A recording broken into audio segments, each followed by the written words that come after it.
Okay guys, and so we begin another season of Tierlist for the Victoria Free multiplayer campaign.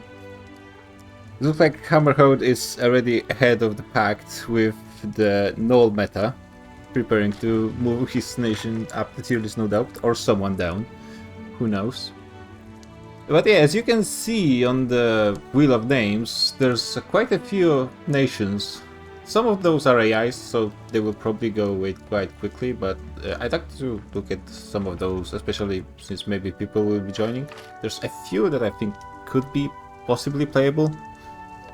7k nulls. I think I increased the prices for the last tier list, so I decreased them again a little bit. Though there's a lot of reasons you could want to spend your dolls.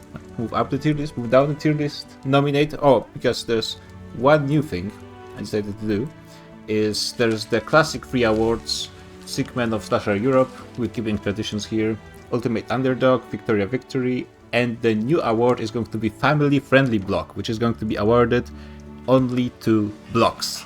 Which currently, what are the blocks?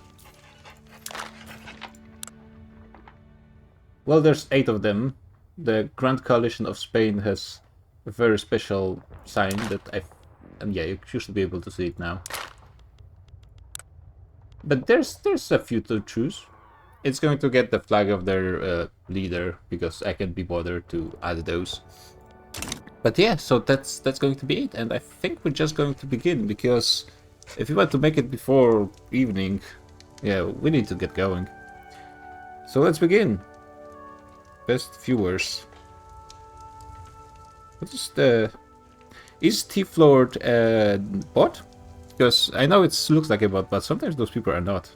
Yeah, I'm getting bots for years. They're everywhere. But once the guy replied, actually. So I'm always giving them a chance. Let's start rolling.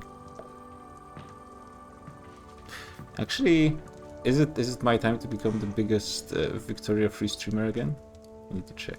Egypt! That's interesting because Egypt is going to be getting a new nation, a new player for the next session. So that's interesting. How it's going to look like. So let me check how many people are streaming Victoria free now. I think I have a chance.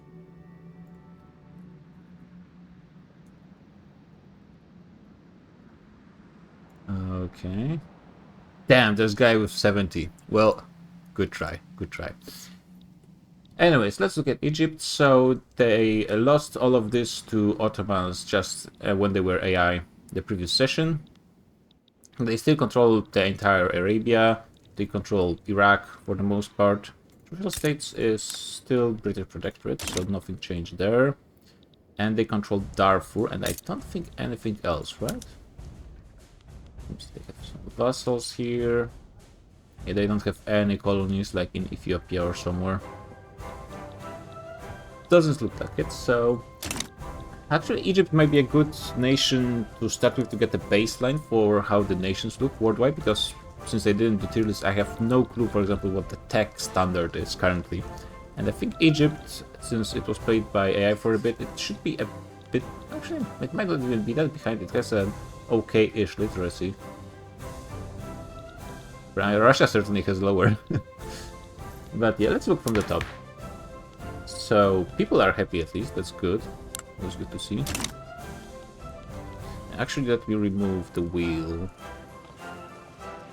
To get back into the groove of the tier list. It has its own things I need to take care of. Politics.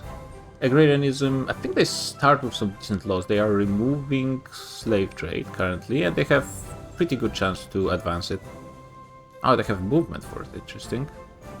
Immigration control, right of assembly, which is something Egypt starts with, weirdly enough. Professional army. Not many changes, but at the same time, now they have private schools. Interesting choice. I think, like, from my experience and from what I've heard, private institutions are not really worth it for the price. It's much better to just go for the public ones, or even religious, if you don't mind the church getting much stronger, but I mean, overall the laws are a bit of a mess, but that's how Egypt basically starts with, and they're not too bad, and they're getting slave trade removed, so the landowners who currently own 30% clout will be much weaker. Industrialists already control 18%, so they're actually quite strong. So Egypt is on a good way to improve their situation. They basically have some level 2 institutions, but nothing much. Their budget, they have normal taxes, so they could be making much more money possibly. Of course, the AI controlled for a bit, so it's hard to say much about it. They could even get more consumption taxes as well. Not for much money, but maybe there could be some optimization done with it. How much are they gaining to investment pool? Quite a bit, honestly. 33k. I think that's not bad. It's they have... Maybe let's look at their market. Steel is a bit expensive, but the numbers are very low, so it's not really a problem. Coal is a bit more of a problem. And I feel like...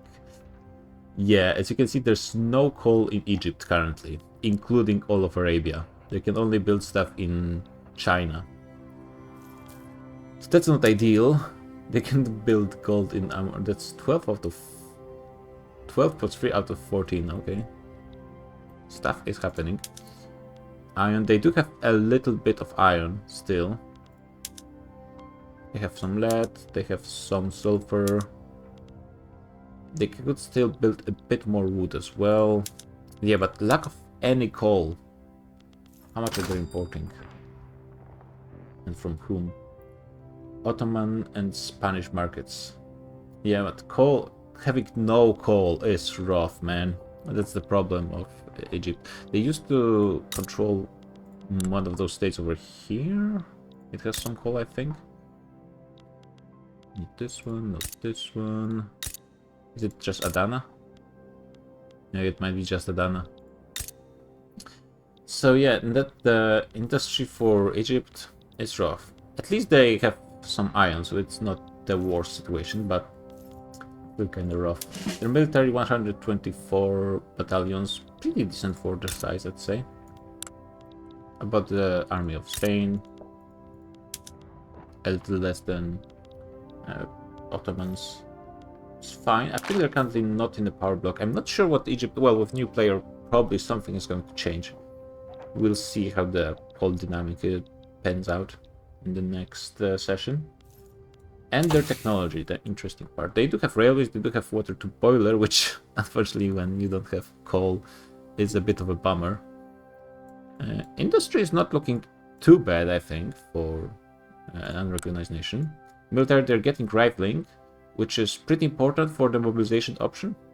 But of course, if you don't have skirmishers, then that's a bit of a, I think, bad order of things. But as I said, AI control, who knows what's going on. It's still getting rifling is very important, and then they can just catch up on this one. Not too bad on military. Society, it is missing some important stuff. I guess pharmaceuticals don't really matter much since it has private healthcare already, so switching might be difficult. No companies, wait, actually one company, but could use two definitely, even at this point of the game, and modern sewage. Though at least they do have railways, so they can build their own infrastructure. Their companies might have been chosen by AI, let's see the date. And no, probably player. Not that many cotton plantations, nor textile mills. Overall, just a reminder of how the setting people on tier lists works. It's not really by their power, because that would be just great powers in S tier and then so down the tiers, but it's taking into account their starting position, their situation, and so on, and their accomplishments compared to their starting size. How is Egypt doing? Well, they did manage, they still control Iraq, which is pretty good for agriculture, which is usually what their focus is anyways, considering their lands. They don't have, how much population do they have? 12 million. Yeah, about half of Ottomans, less than Persia. less than a lot of people in the area. So let's look. No, that's the. We are of course keeping the Ottoman tier list at the bottom. We'll see where the Ottomans actually end up being. So, which one? This is Egypt, right? The free crescent moons? Yeah. I think Egypt goes into C. It's definitely playable still, I believe. But it definitely needs some work and some new plans for the future, because currently I think it cannot really continue like this. Do they have... how many peasants do they even have? A decent amount. They do have 81 construction, which I think is not bad for their size. Hey, Mixlove. I mean, Egypt is fine. Especially for a nation that was played by an eye for quite a while. Oh, the landowners are at -9. But they're not opposing... oh, they're in the government probably, right? Yeah, because they have a party, they have a voting clause. They have landed voting. Okay, interesting. Okay, Egypt, I think, definitely workable. It's going to be interesting what they do for the next session. With the new player and all. Well, let's keep going.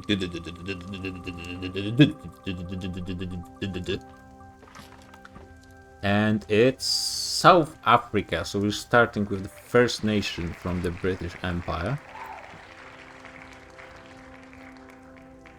Let's see how they're doing. I'm not sure, they're not played anymore right now, I don't think, right?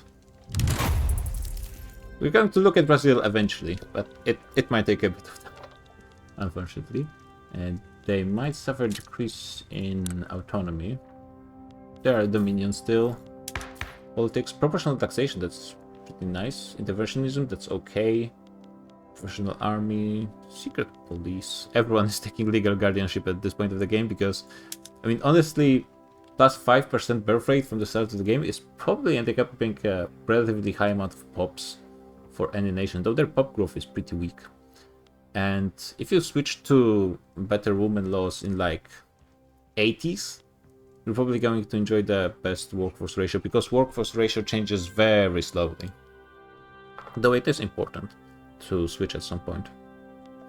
Especially since as you get higher standard of living, the birth rate decreases anyways. So you get from the plus 5%, you get effectively less pops. And you'll be better off just getting the workforce ratio. Better off just getting ratioed. South Africa played only in the second session. Not in the first one? I'm pretty sure they played in the first one. So let's look at their tech, because that's interesting. I'm gonna keep it short, but the tech is interesting to me because of how people compare. There's no easy way to check it in game when you're actually playing. So they're actually almost finished with the second era. Almost finished with second era in military as well. And getting there with society. They have pretty good literacy, and they have quite a few universities as well. Georgia showed up. Let's go. I mean, they're fine, but they have 6.5 GDP. They have taken the Transvaal and Vrystaat states, of course, with their gajillion gold mines. Who is owning those?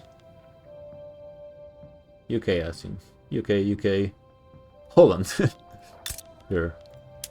And those then are owned by South Africa. They're actually interesting. MP is happening on Thursday, so in a bit. If you want to join the multiplayer, you can just ask people, and people in Discord will... people from Discord will give you a link to the Discord on the chat, I'm pretty sure. Just like all the mods currently on the chat. Oh, they have tiny wages for some reason. So what do I think of South Africa? I think it's fine for the colonial nation. It's really not in a terrible position. I think that if someone wanted to pick them, they would be definitely playable. So about the same as Egypt, I'd say. Not great, not terrible. Hopefully there's not going to be a lot of nations like those, that there's really not that much to say. Hey, Hammerhold! Actually, you took the subscription for yourself like a few days ago, but Twitch only told me today. And now you're giving one to Joacha, which is interesting move, because now Joacha is going to be getting more nulls. Mixolaf is on his phone right now.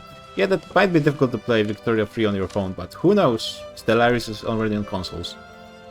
We got Poland, which is going to be very interesting for me personally to see how they're doing, obviously. You get nulls from gifting as well. That I didn't know, actually. Poland is about to switch from traditionalism, which is very good, and ahead of Russia, which not that surprising. They have an oligarchy. There's an interesting thing I heard. Oh, they have this flipped. I don't remember. What was the thing that flipped the order of distribution of power? Is it being released as a vassal, or is it having a revolution? Something switched the order of things, but I don't remember what. I heard a thing about landed voting in particular, is that because it gives so much political strength from votes of aristocrats, and they have obviously a lot of clout from their wealth, it can end up being the best distribution of power law for them effectively for their clout, better than oligarchy or autocracy. So that's interesting. The oligarchy has plus 50% political strength. So I guess it depends on how much momentum they get in votes when landed voting ends up giving them more clout. Though oligarchy has this one very nice thing, it doesn't have a penalty, it actually has negative penalty from ideological incompatibility, which I think makes it much more useful than landed voting or autocracy. Autocracy, this penalty from ideological incompatibility, it is early, sorry. It's kind of rough. And technocracy also has -10, yeah. And then you only get to -10 from voting laws. Never, actually. So that is an interesting part of the voting laws. I think I will try myself to stay within oligarchy or technocracy till the end of the game and see how viable it is.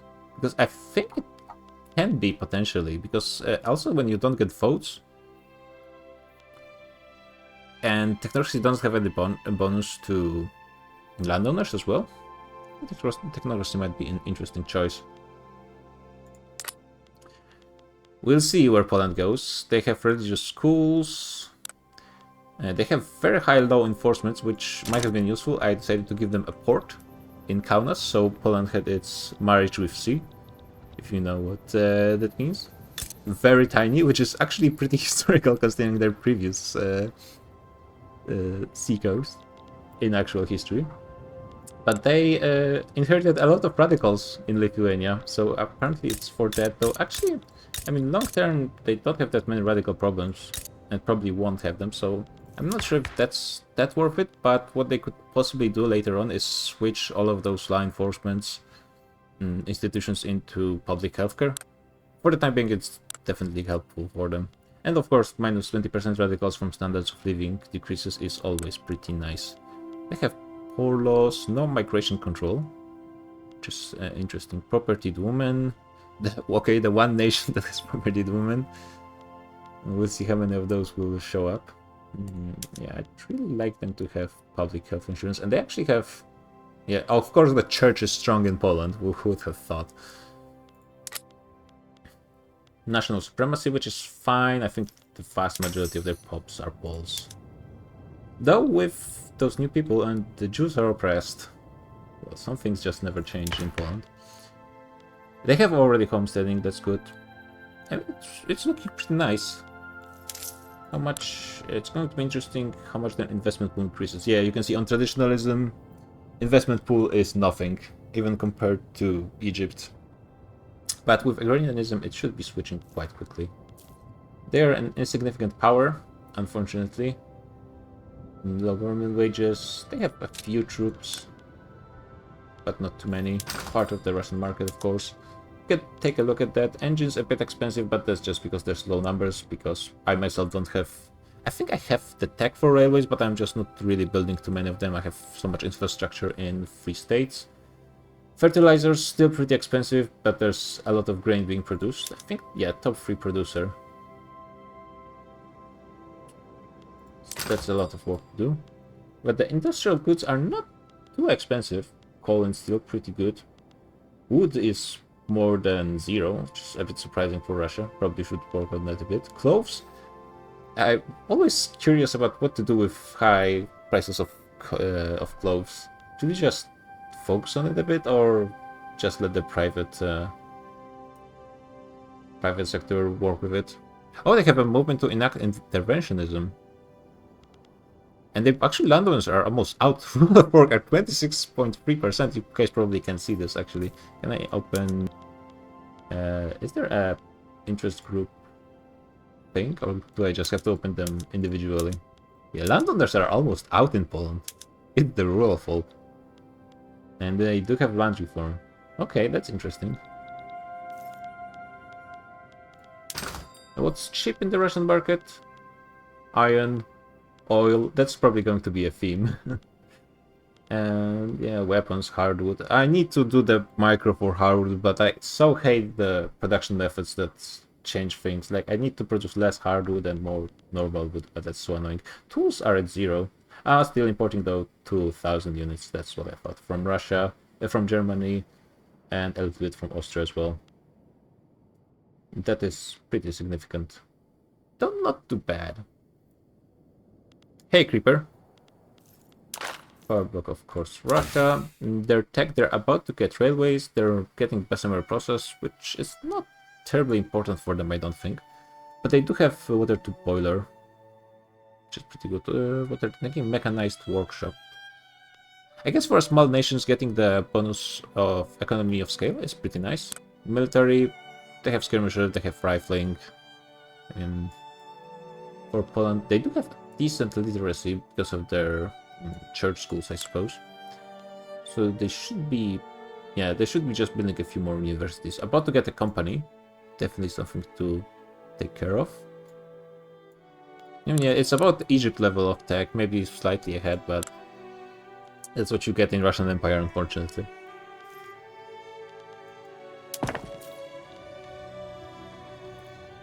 Okay, so Poland is looking like this. Actually, one thing I was curious about, what resources do they have personally?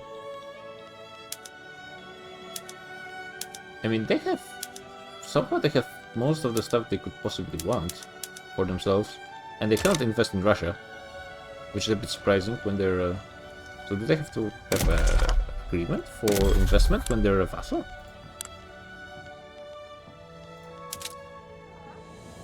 Yeah, no, they cannot.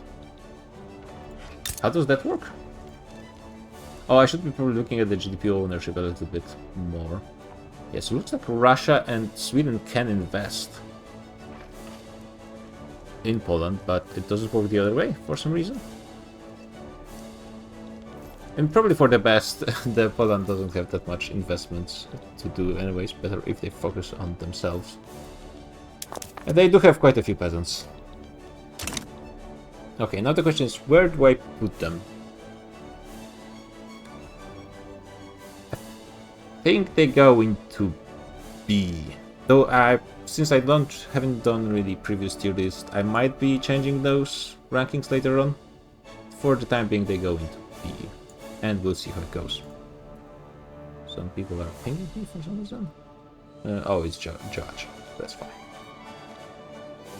And let's keep going. Hopefully... yeah, Poland is already after partitions. There's not much more to partition. Argentina, so that's interesting. They've had a bit of a problem since Paradox in their ultimate wisdom decided to give great powers in their power blocks super good bonuses to migration attraction, which caused them to have really big problems with pops. Also, they have a revolution that's almost certain to fire at this point, unless they stopped enacting slavery ban. Apparently something happened with their... I mean, people were saying they have a lot of debt, but it doesn't look that bad to me. They're making money. Are they... oh, they're not constructing. Yeah, that does suck, though apparently they have Yeah, their pops own more than the GDP of Argentina. Mostly in United States, but also quite a bit in Mexico. Barely anyone owns anything in Argentina. Probably because there's just no more peasants. That's the thing I run in my single-player Brazil game as well.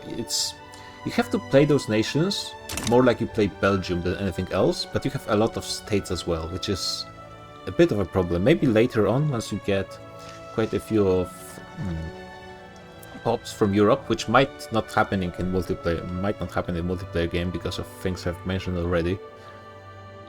Then you can start playing a bit more like a very small Russia or something like this, or maybe just a weaker United States. But at the beginning, you have very small amounts of pops. Even now, you just look at this, 4.5 million.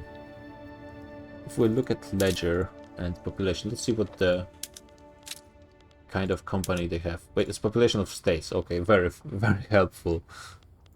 I don't think there's actually a list like this. Ah, god damn it.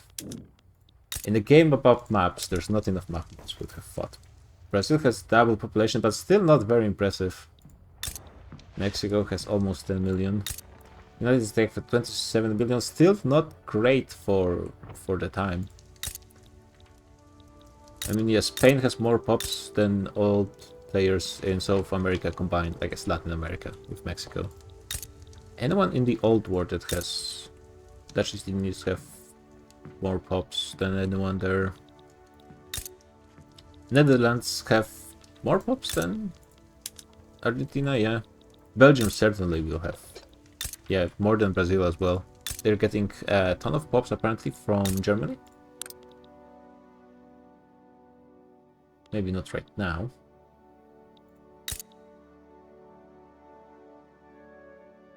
Maybe it needs to recalculate the migration in the save, and I'd have to let it go for... Yeah, we are using multiplayer mode in this, so there's the GDP and a lot of small things like ports. We are weakening now a bit the power block mandates because they're a bit crazy. And definitely overtuned, at least for multiplayer. For single player, I guess it's less of a problem, though still a bit. It's like affecting the simulation because of the arbitrary bonuses. And let's look at their laws. National militia, which is, I think, pretty good.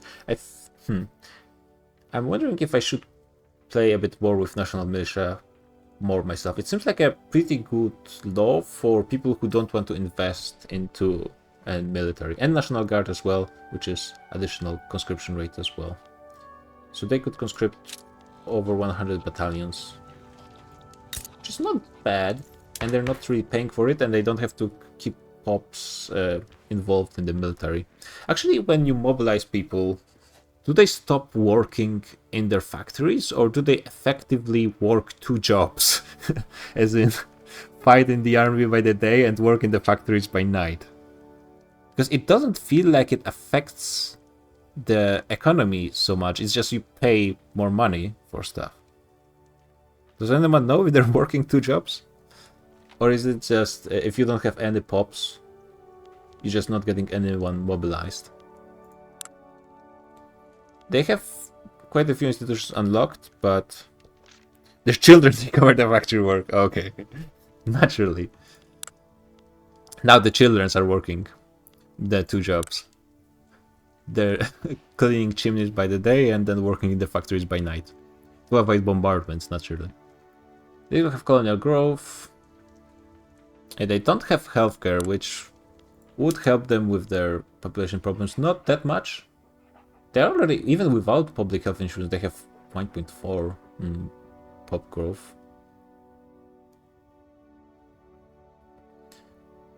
So that's interesting. How much would they have with public health insurance? Would they be able to reach 3%? Maybe. But even then, like 3% of 3.5 million, it's not that much. It's 50k per year. It's pretty slow. Definitely something they should look into, I think.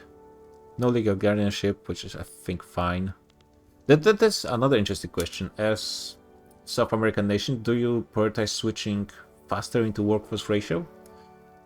You can technically always go back into legal guardianship if the church and landowners have just a bit of clout left.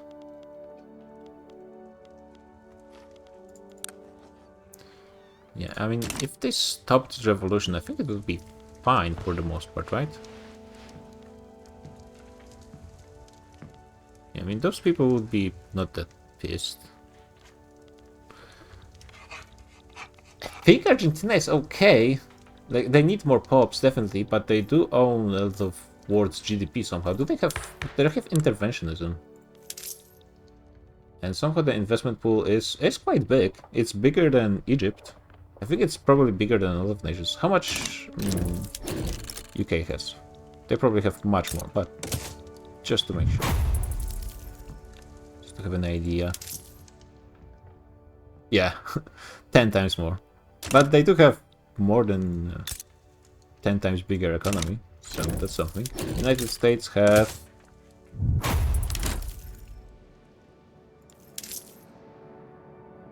$100k. So they have like almost 50% of investment pool of United States. So their pops are definitely quite rich.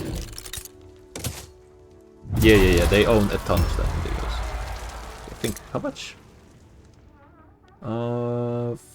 Yeah, 20% of American GDP almost is owned by foreign nations.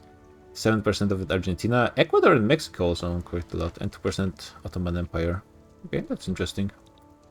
I think Argentina is not great with the pops. We'll see they should be getting more migration as the recent mods changes weaken the bonus great powers get. So we'll see how it goes.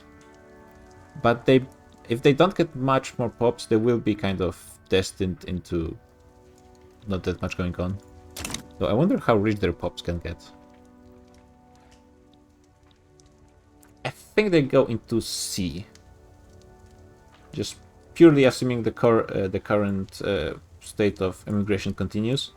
But if they do get even a few massive migration, they get public healthcare, it could be switching around. But we'll see how it continues. They have, like, industrialists are at 31%, intelligentsia are 18%, landowners are 14%, even with legacy slavery. It's not horrible. Okay, let's keep going.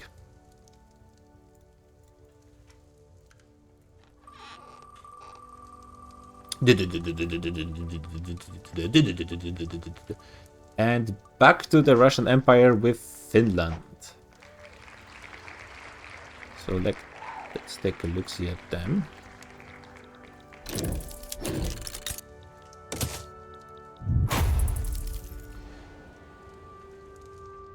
They are a minor power, which makes them a favorite child of the Russian Emperor. That's because they are #1 producer of luxury furniture in the world. Just they focus their economy almost entirely on that.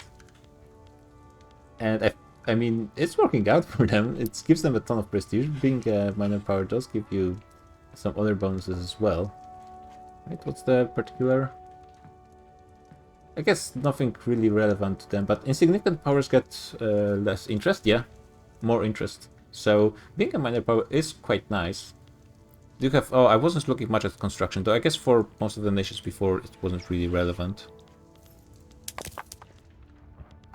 They don't have... They have a few peasants for their size, but not terribly many. So they have 35 construction. How much does Poland have?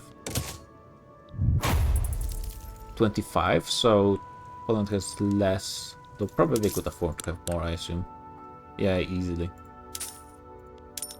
At least a bit more. And Argentina, yeah, they're not constructing anything right now. Only private construction. What I've had happen for me for some reason is when I clicked the pause all government construction, private construction stopped as well. Which is pretty weird. Yeah, now it's changing because there's more construction allocated to the government, but like weird things can happen with this button, so I'm not trusting it fully. It seems like it's working okay for Argentina. That's good for them. Okay, back to Finland. They're doing really okay with their little construction of furniture. They have public health insurance, very nice. not really raised all that much, but that's work in progress, I suppose. Their institutions are probably super cheap. Yeah, 23 per one, that's nothing. They still have not the best institutions in police force and schools, professional army, appointed bureaucrats, wealth voting, interventionism. I mean, overall, it's nothing that needs very dire change right now. Except the healthcare institution. Especially since they easily... Actually, they should increase basically everything. Maybe except social security. I still am not sure, is it worth it to use social security or not as the institution. I guess it should increase the standard of living, and in theory that could lead them to receiving more pops from the Russian Empire. Though they... Are they Catholic? No, they're Protestants, so anyway, a lot of pops would be actually discriminated in Finland, so there's probably not that many people moving in. So that is a bit of a problem. I think they have, yeah, they barely have any military, which does make sense. Of course, companies, well, guess what, it's furniture and wood. We'll have thought. And they are productive, I suppose. How's the other producers of luxury furniture? Assume, yeah, they're pretty cheap in the Russian Empire. East India Company is right behind them, but still, yeah, that's pretty nice. Grand Duchy of Finland. How they're doing on tech? They have good literacy, not enough universities definitely, but they probably cannot afford it with their pops currently. They're finished with Second Era pretty much for production, almost finished with Second Era for military, and finishing Second Era for society, though they're leaving modern sewage for last. I mean, I guess... Did they build any railways? Hey, Kimi. We are still far away from France. We're still far away from pretty much anyone.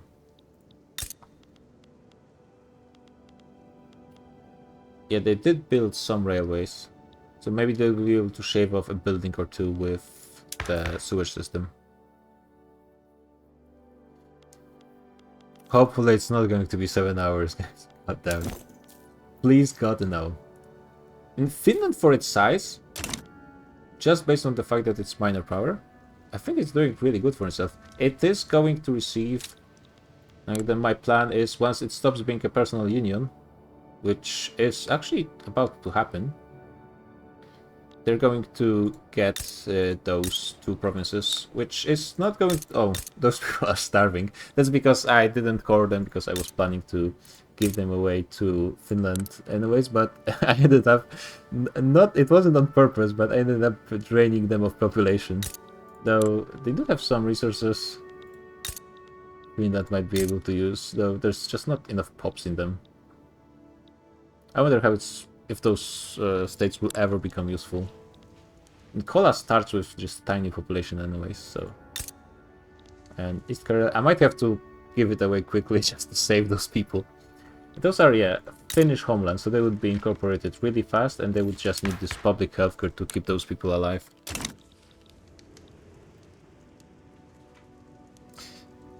And now insert Hammerhead 50% of France next roll. Either it is France or it is not. Insert the WWE about percentages. You take the 50% and then the fact that it's France is a genetic freak, and you get 66% and you get 12%. Okay, Finland, I'd say, goes into A. The first nation that goes into A. Definitely happy with how Finland is growing currently. As a proud dad. If you're a minor power, you're just a favorite child in the Russian Empire. That's how it works. No bias here, it's not... Oh, guess what? It's Romania! So it's going to be almost the entire Russian Empire before almost anyone else. What the funny coin, Kidong. So Romania, let's see how Hugo has a way with the game and diplomacy and everything else. So I'm very curious what is actually happening in Romania currently. The church is by far the strongest. interest group. And though everyone's happy, if you look at the active interest group traits, everyone's happy. I mean, that's... Wait, is... How is everyone this happy? Like, I'm not sure how much you guys are seeing, but almost everyone is in double digits green. Everyone is a loyalist? Kind of. Kind of, that's what it looks like.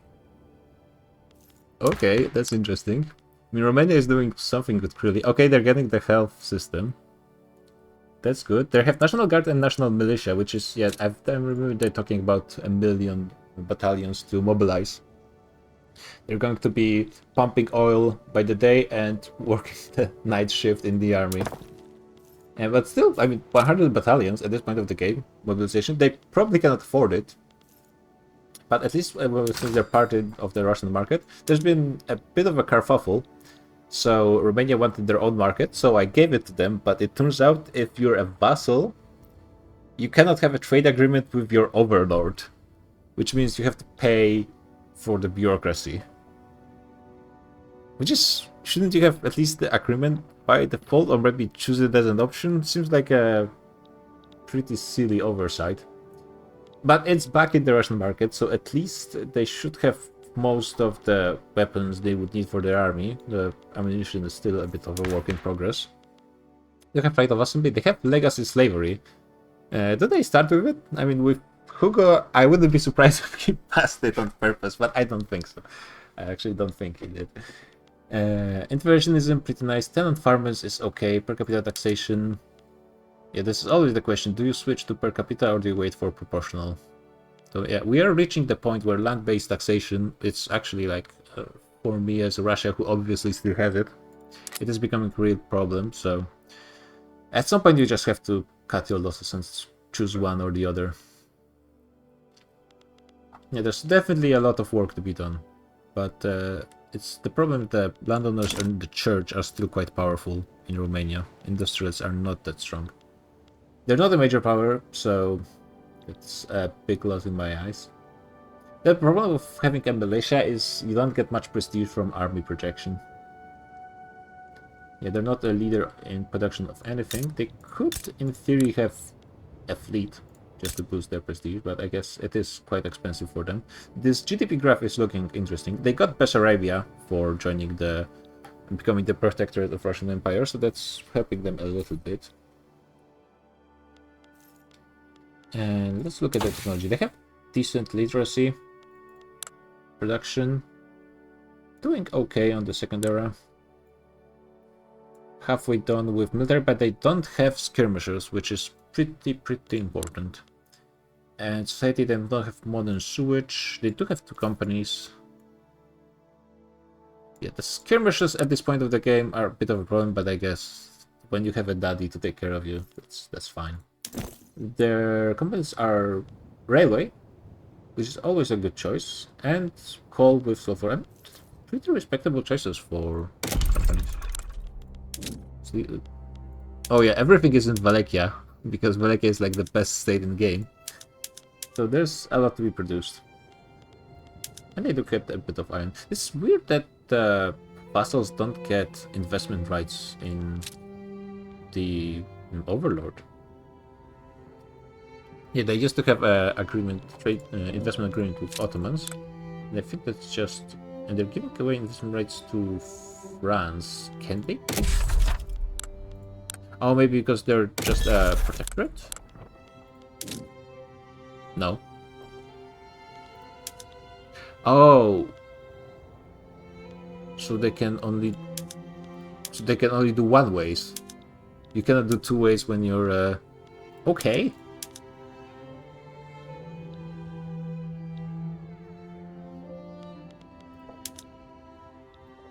That's kinda weird. I'm not really sure what's the logic behind it. I always find some weird stuff when doing those tier lists. It's pretty weird. Okay, so Romania is cooking. I'm not sure where it's going. At least the people are happy. Mutual funds. That's a good question. Probably not. No. But should it really? It doesn't say it would affect it. I mean, people had mutual investment rights for a long time. It's pretty early something. Yeah, stock exchange gives you mutual investment agreement. And they had this for a long time. I'm pretty sure they had agreements like this with a lot of people that just got broken, and only because France got the one-way one, it was kept. It maybe it's an oversight from Paradox, like a bug. Because I don't really see a reason why they can only have one-way investment rights, and they don't have it with their Overlord. There's a power block thing that gives you... wait, I need to switch. There's a power block thing mandated that gives you investment in everyone in the foreign investment, I think. Yeah, in power block members with lower rank, but no, it gives you on. Yeah, it would have to be. Does it still give you the investment rights if you're a vassal in this case? That's. Seems something weird with the investment rights in vassals is going on. Might be eventually changed by Paradox, because I'm not really sure. And especially since they can give those rights, but they cannot invest in their Overlord in any way, seems like. Maybe it's on purpose to avoid some kind of exploits, but still kind of weird, to be honest. They have 50 construction, and they could afford more for sure. They do have high taxes, but their people are so happy somehow. Despite having more radicals, I guess there's a bit problem with legitimacy. They do have high wages, which is again boosting how much everyone likes them, but that's not really helping them much. The standard of living is not great either. Okay, Romania's work in progress as well, but in this case I have no clue where they're going. They're going to be as well, I guess. And let's keep going.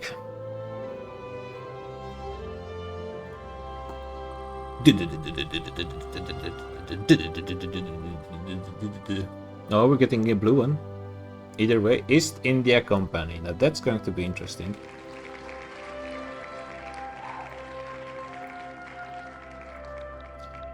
Let's take a look-see at them.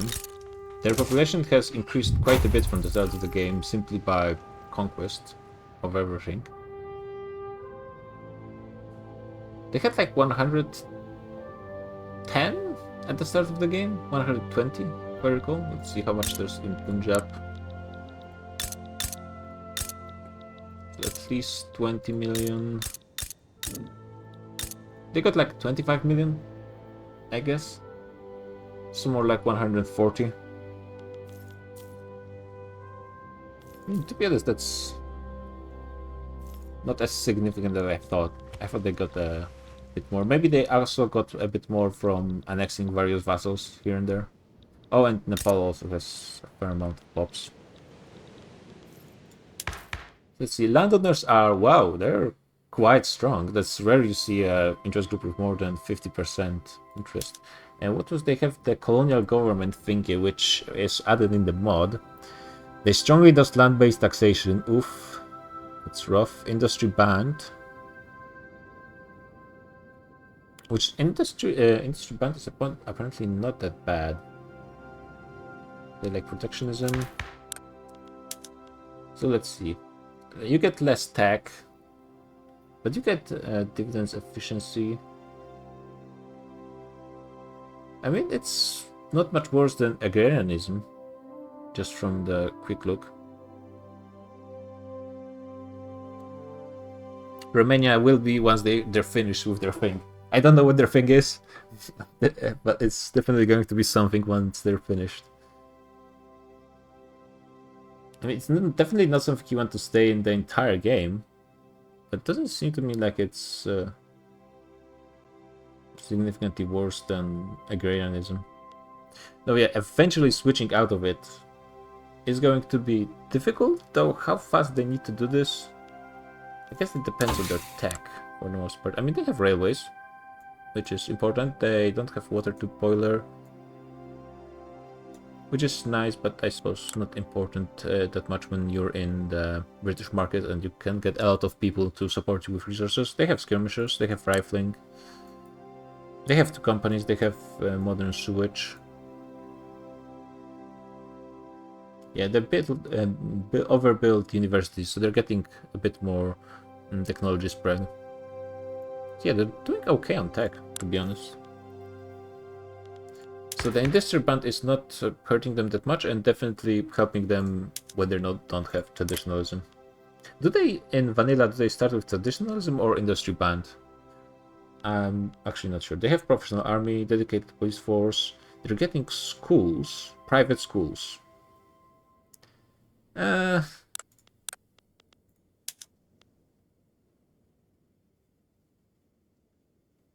mean, they can't get public schools for now.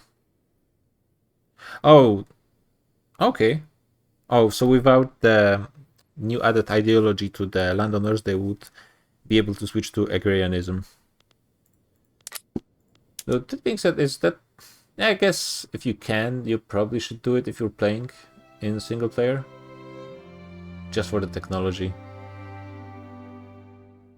Though, as I said, it's not terrible. Serfdom still in, there's still legacy slavery, so that's boosting those landowners quite a bit. Oligarchy as well is helping them out. Yeah. So in single player, when you cannot count on players in the British Empire building heavy industry, it is a bit of a problem when you have industry banned. That is true. So if India wanted to have engines, now they can just get them from UK. I assume UK is the biggest producer of engines. This is a good opportunity to look at the British market as well. Number 2, Austria is following the footsteps of Austria from the previous campaign. Is currently the biggest producer of engines. Probably they're supporting German Empire as well, because as you can see, German Empire has relatively tiny amount of engines, and Austria is probably supporting them. And they're getting that sweet 40 prestige, which at this point of the game is not nothing. Though I think Austria in the DLC got some kind of bonus, I think from one of the interest groups or something, that they get a lot of prestige. So staying a great power is made somewhat easier than it was on the previous one, I think. Let's look at the British market, because it's one of the important ones. Belgium produces a lot of those too. Okay, let's actually see. Belgium produces, yeah. So combined, Belgium and German Empire have like almost 400, which is, yeah, that is pretty significant. And still probably getting some from Austria. Explosives and fertilizer are expensive, which is, I think, pretty natural for this point of the game, because people are switching into explosives mining. I assume Great Britain already has dynamite, and other people will be reaching it pretty soon. And fertilizer, of course, with new agriculture tax. That's natural. It's not very expensive, and the numbers are huge enough that it's pretty tough to get total. You need to have twice the amount over buy orders or something like that to get the penalty to production. It's fine. A lot of goods are expensive, but this is often a feature of the British market. Like a lot of stuff is very expensive, and some of the stuff is very cheap as well. All the cash crops basically are pretty. Even opium is fairly cheap. They're exporting a ton to Germany, I guess, for military. You know, pops can get addicted to opium. If they start using it in decent numbers, they can get hooked on as well. Tools are cheap, so that's good for the British market. Iron and coal being a bit expensive. Probably should work on that just to improve the overall economy, but it's not too bad. I mean, compared to some of the previous times, the British market, it's not too bad. Like, it's not actively hampering everyone that's not India or the United Kingdom. So it's not too bad for people in the British Empire for the time being. There's 258 troops in the British India Company, which it turns out to be way enough to contain their rebellious vassals, who currently are dominions for the most part. Yeah, so it's going to take a while to get rid of some more puppets. There's a fair amount of puppets as well. They have 1000 construction. which is a bit of an elephant in the room. They still have a ton of peasants, so them reaching their full, like, they're gonna have a lot of GDP by the end of the game. They're Great Britain's dominions. Oh, good point. Hopefully that doesn't lead to any nasty border war, but we'll see how it goes. Yeah, I mean, India is looking mighty fine, as you'd expect from India, to be honest. They're number 1 in GDP right now, right? Yeah, they overtook Ching by far. They have almost double GDP of the second and third spot, but that's all to be expected. The question is, what will happen if they stay in the British market, and if they don't, what happens then? Yeah, basically the same as always with the British East India Company. I think they go into A. I mean, they're doing well, but that's also somewhat expected that that's going to be their position. So, nothing that surprising there. What are the bandits? That's the freedom of movement. Yeah, so it's getting nerfed. Apparently, United Kingdom was getting all the massive migrations. The construction principle. Well, yeah, I suppose for India and when UK has so much investment fund, that's pretty good. But I think like for a lot of, and the company is, don't get me wrong, the company is really good. But I think like in a lot of cases, it's not the best thing. Like personally, I think that the food standardization is absolute must. Though maybe you just don't care about getting the pop growth as India as much, especially since before you get the healthcare institutions, it's going to be a while simply because of the cost of administration. It would be crashing. And it seems they're prioritizing education anyways. Oh, getting public health insurance would be very difficult for them. But no, actually, would it be that difficult? You can get, in debates for public health insurance, if you pay a bit of money, you can get past 30%. So usually passing it is easier than it would appear at the first glance.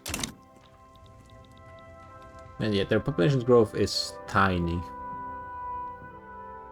And they're not going to be, probably, they're not going to be conquering more land. I assume. So, we'll see. I think just because the pops decide everything in Victoria Free, I think the food standardization mandate is an absolute must. Seems like not everyone agrees. But then a lot of people just cannot get enough. Yeah. USA with their 1 mandate. That's pretty rough. Though they did have some problems. Like maybe if they... Oh, Mexico is actually minor power, so that's good for them. Who else is there? This monstrosity of Ecuador is insignificant power. Yeah, you really need to focus on making people minor powers if you want to get those mandates.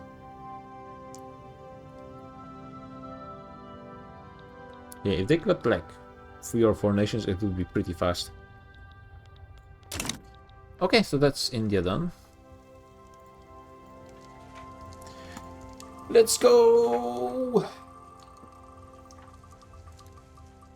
Doesn't seem like many nations were removed. And talking about Mexico. That was actually close. But let's look at Mexico. They got forced into the United States sphere of influence. Pretty hard. They still have the most pops in Latin America, so that's worth something. Their GDP is 15 million. Close to Dutch, is close to top 10, not terribly far away. They do have laissez-faire, not sure when did they switch. They have National Army and National Guard, which is my personal favorite combination for this moment in game. Really like the National Guard and their conscription bonus. I think it's really worth it. They have cultural exclusion, which I think for them is actually kinda nice for getting more migration. Though I assume United States are just stealing everyone anyways. They have protectionism, which, I mean, as long as you're off mercantilism, I think it's fine. Especially since they're not really leader of their customs union, it's not that important. Homesteading, public schools, no health system, dedicated police force. Per capita taxation is their choice. And they have 60 construction, which is about on par with most minor powers in the world. Their technology is halfway done with production. Literacy is okay-ish, but it's on the level of unrecognized power, or Russia. I mean, it is fairly higher than Russia, to be honest. They don't have modern sewage nor company, which I think are pretty big priorities on this tier of society. They do have skirmishes and rifling, so for military they're okay. Not great on technology. They lost like 2 wars against the United States, which is to be expected, but still was probably pretty rough for their nation. Fertilizer pretty expensive. Looks like the United States are starting to switch to... Actually, no. They are not using fertilizer for their farming. It's just... Wait, Mexican market. Oh, that's because... Wait. What? Oh, because the United States are an ideological union, so if they want to have a customs market, they need to get a level 3 mandate for free trade, and they're going for construction now anyways. Yeah, that's probably a problem for Mexico. Their market, yeah, you can see the problem with small markets is that you have small difference in numbers, but the effective price is much higher in percentage, which is hurting the economy much more. And you have this problem for a lot of goods, and it's hard. You could, in theory, the opposite also applies. You can just lower numbers a lot, but you just need to do everything at once, so it's difficult. The iron is at least fairly cheap, and I assume they trade extensively with United States. Not really. It's United Kingdom and Spain for the most part. They're actually actively not trading with United States, which is interesting. So it seems like they have not given up on this defensive pact with Japan. Nice. They have mutual investment agreements. How much of their GDP they own? There's so much to check. Oh yeah, they own 35% of their GDP, which I'm still thinking how much of a problem. Like, should you actually care about it that much? I think when you don't have peasants, they do have some peasants left.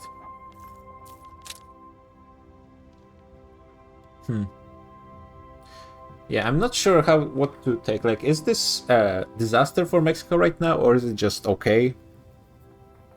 Or is it no problem at all? I actually have no clue how to view this.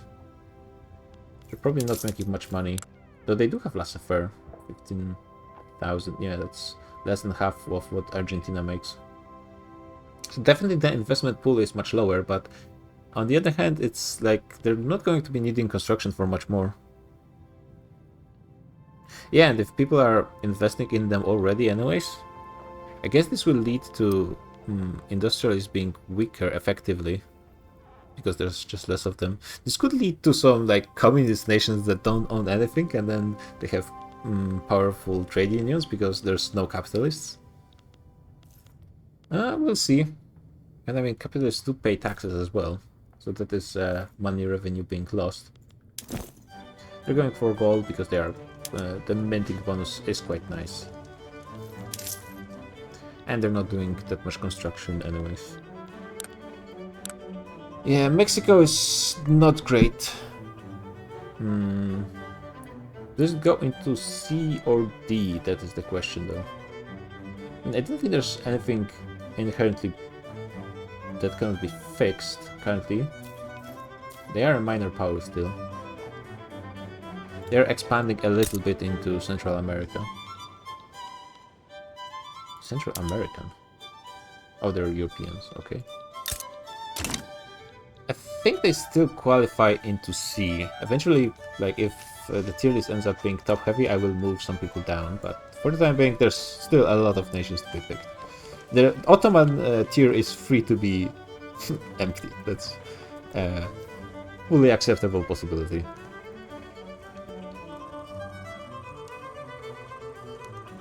Yeah, you lose reinvestments, but you gain reconstruction, which is what you need reinvestment for anyways. So it's still hard for me to gauge how much of a problem it is. And it will be always poorer than United States, for example, because it has much lower population. Like, it's not going to change that much. Actually, so there's Persia, but before we go into Persia, which Persia is going to be another interesting one, let's see. So in theory, Mexico has much higher population than Argentina, and they have middle taxes, and they're making 84k.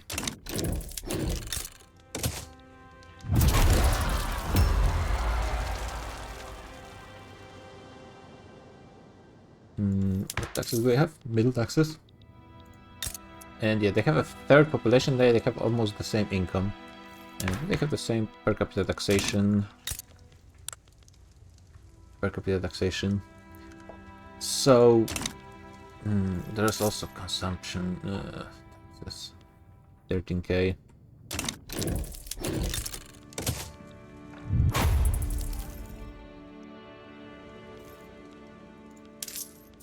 No consumption taxes.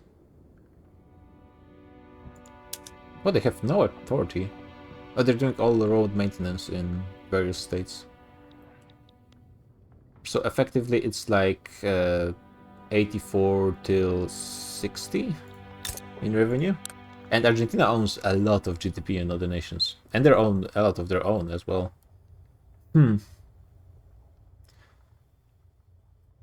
So definitely Argentina is punching above its weight in national revenue. Maybe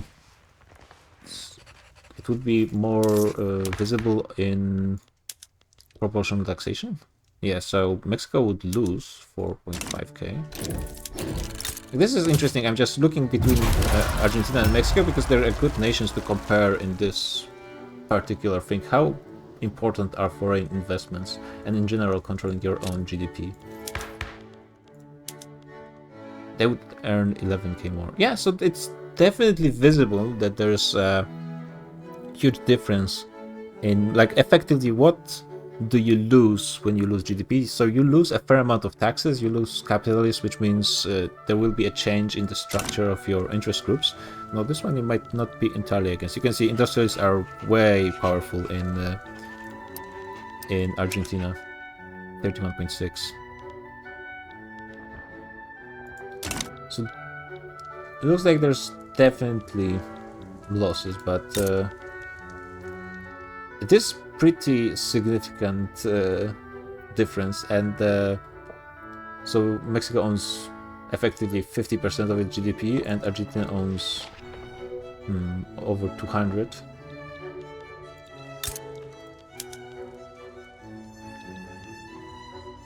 So yeah, I guess we should just look at this as if the nation was...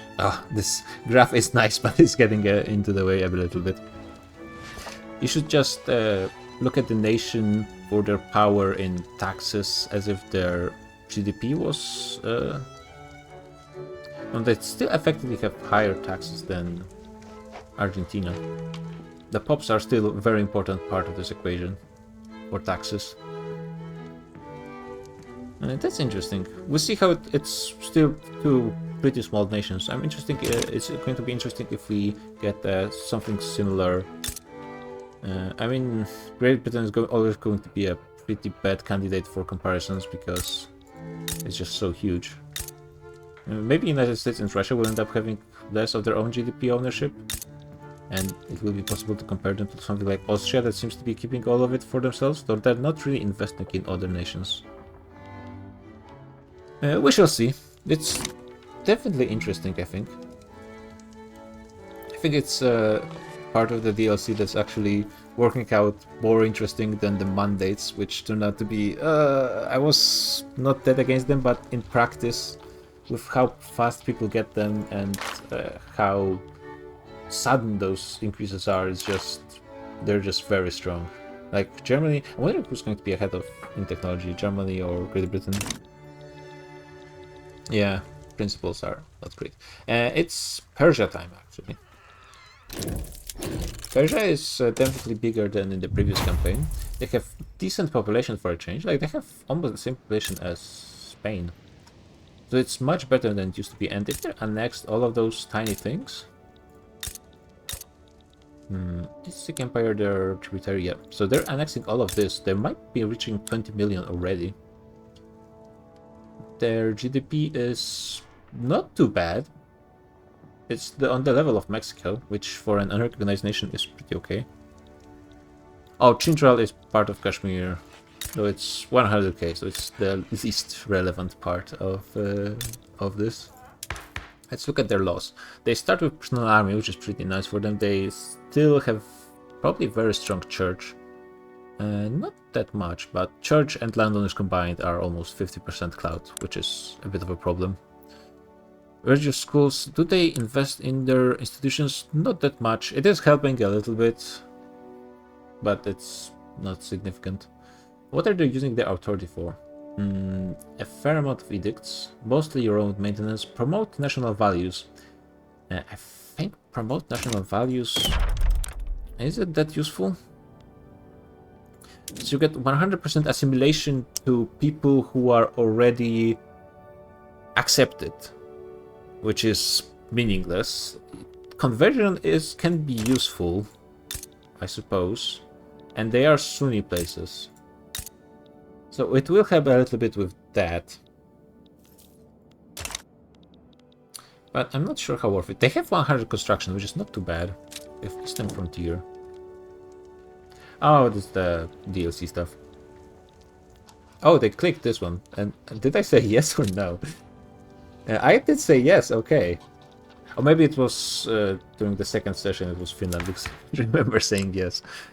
Either way, they have slave trade still, which is... Yeah, there's still a lot of work to be done. Traditionalism, mercantilism.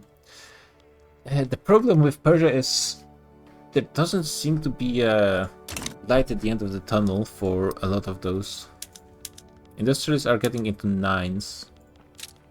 Shah is, of course, landowner, and the next one is landowner traditionalist. Like, what a change.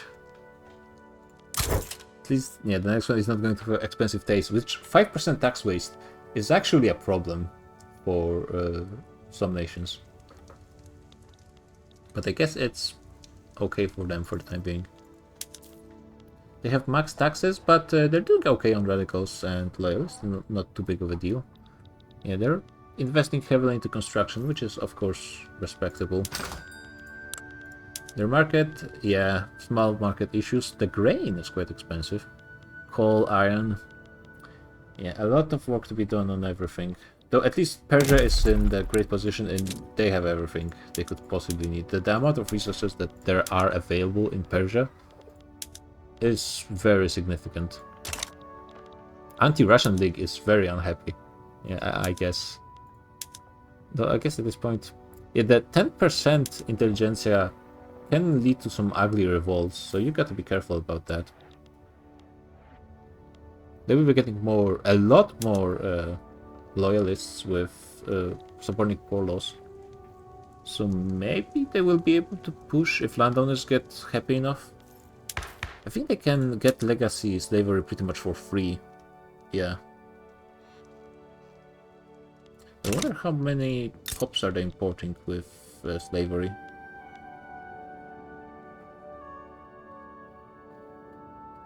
Are they even importing? Like, it is a slave state, right? Yeah, it is.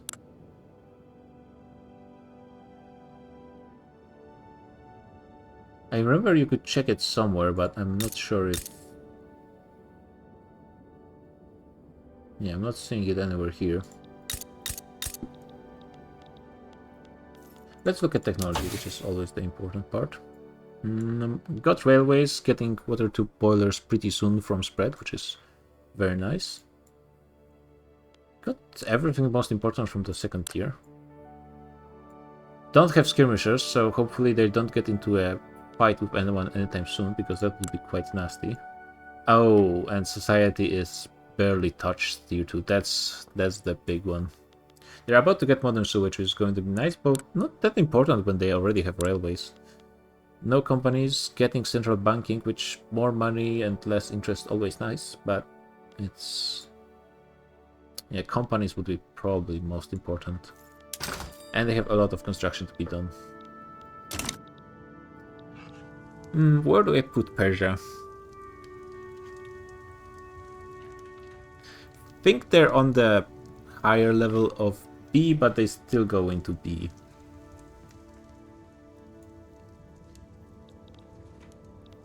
There's just a lot of problems with laws, with technology, and the interest groups being strong, and I think that's going to be difficult to really hurt the clout of the blocking interest groups. Though I think going into Legacy Slavery might be an easy way to help with this problem, at least a little bit to start with.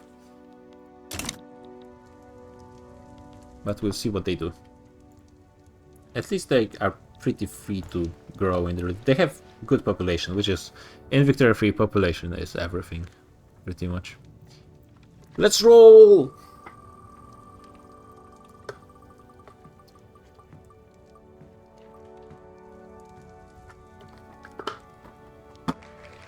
Japan.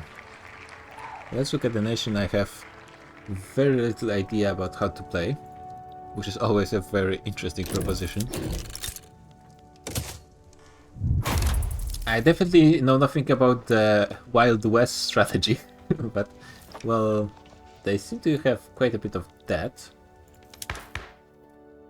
Traditionalism still in. How are the interest groups? Church and Shogunate are quite powerful, but intelligentsia has 17%, and landowners, industrials are popping up already. And the leader is landowners, traditionalists, and the next one is, guess what? Landowners, traditionalists. Very interesting.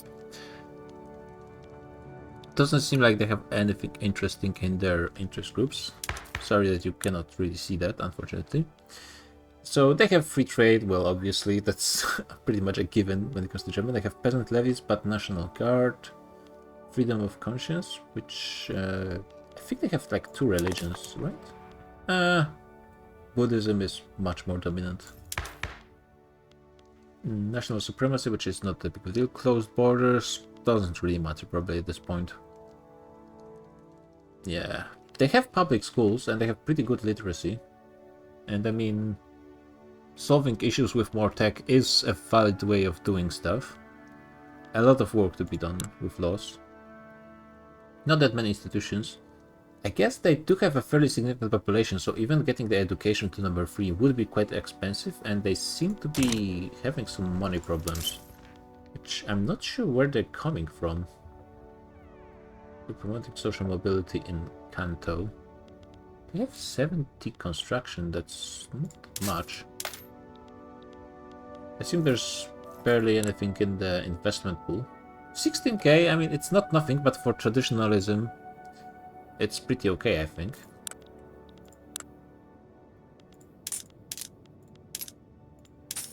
They do have a fair amount of radicals. Though, as a percentage of population, it's still fine. It's the legitimacy that's a problem. Yeah, even... Huh? Why is it so low still? And forced open Japan plus 30 legitimacy.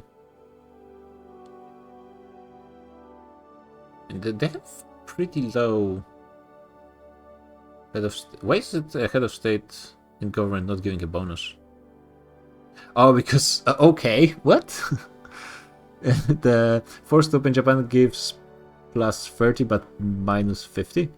Okay, so effectively they're suffering legitimacy from this, but it is permanent. I assume it's permanent till some point. And they have minus 75% landowner strength and they still have 20%? Oh, damn.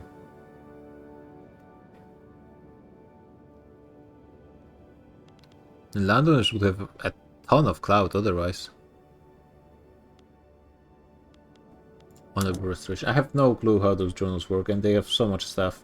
It's you really have to read into them to understand what's going on with their system as well. I mean, that would be nice.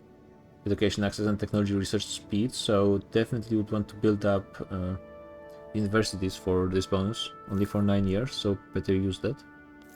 What are they building? How is their market looking? Oh!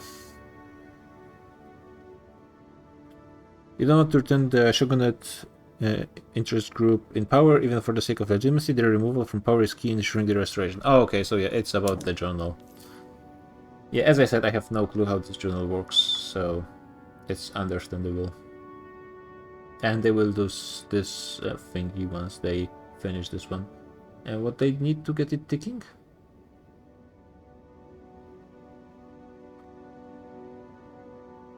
What? So they need to be not part of the government for 10 years, and they need to have a fairly high legitimacy, or get them marginalized, which is not gonna happen. This might be difficult getting this legitimacy. Yes, probably that's why they're keeping taxes low, which is part of their money problems. It's rough being Japan, I guess, at this time. Not terrible markets. I mean, coal, they're actually producing quite a bit of coal. For what's effectively not that much industrialization, I think. They do have 20k GDP, they're almost in top 10. Maybe not that bad. Do have some engines, do have some tools. Yeah, I think Japan goes into B or even C. And Japan is just going to be suffering it this time. Pretty much no matter what. So that's pretty much what their expected position will be right now. Though, and fighting in the United States is pretty based. It seems like they're not finished with this, though. I think peasant levies is making things a bit difficult. It would be that difficult for them to switch into professional army, but with their current state of government, it becomes a significant problem. So I guess they go into B. Still, there might be some switching going around later on, but there's also pretty minor nations still coming up. There's going to be some disasters, I'm pretty sure, that will go into lower tiers.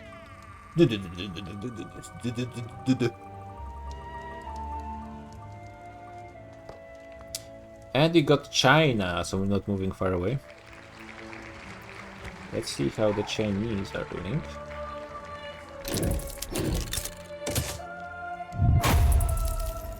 Yeah, making a ton of money, which is pretty typical for China. They have a movement for National Guard, which would be on one way really good for this conscription, but at the same time it costs bureaucracy, and the amount of bureaucracy you need for a single institution level in China, probably not the best to get more conscription, which you have a ton of already from peasant levies. They have agrarianism, obviously, because they have no opposition to it from the landowners. So it's very easy to switch the economic system pretty much immediately. Land-based taxation, they could be switching it to different... Yeah, who would have thought they're saving money for war? Yeah, not only saving money, it looks like. Building gold mines in Mexico. Yeah, they're building quite a bit of stuff. Closed borders, pretty much irrelevant for China because they have so many pops everywhere. They're also saving investment pool.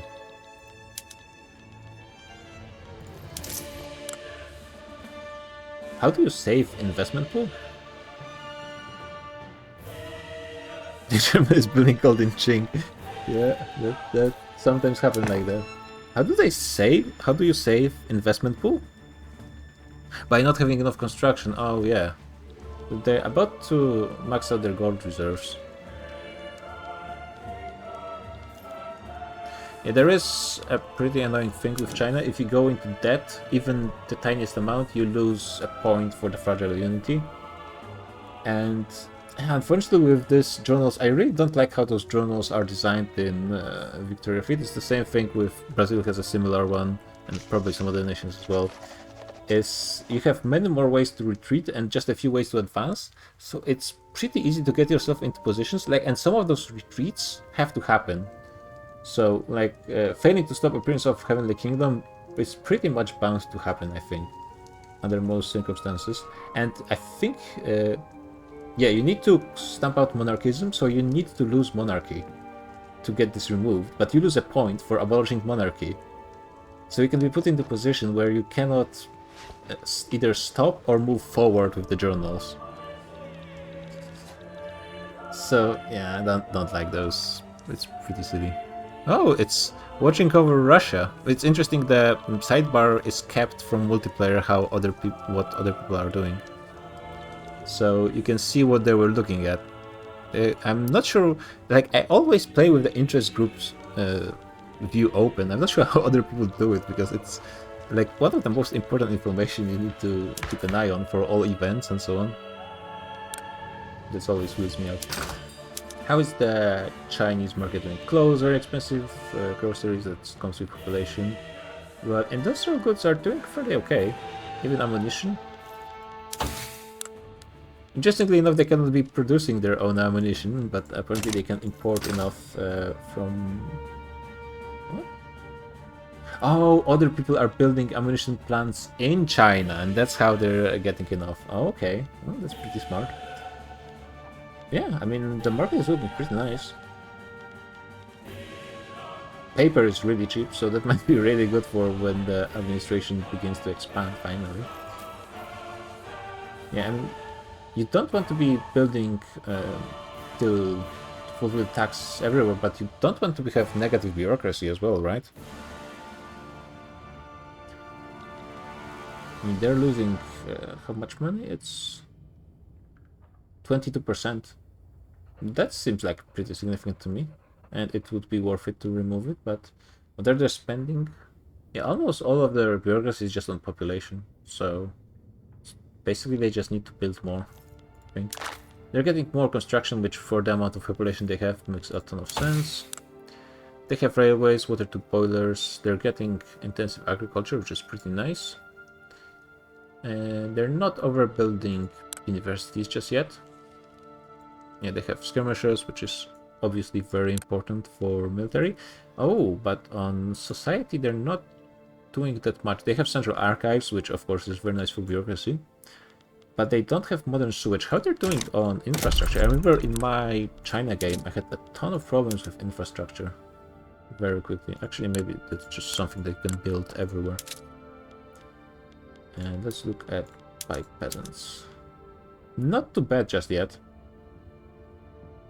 And I guess they can build railways, so it's not that big of a deal. Still, modern switch for China, I think especially, is really nice. So I usually prioritize it a bit more. So yeah, China, I mean, they're clearly preparing for... What? What was that?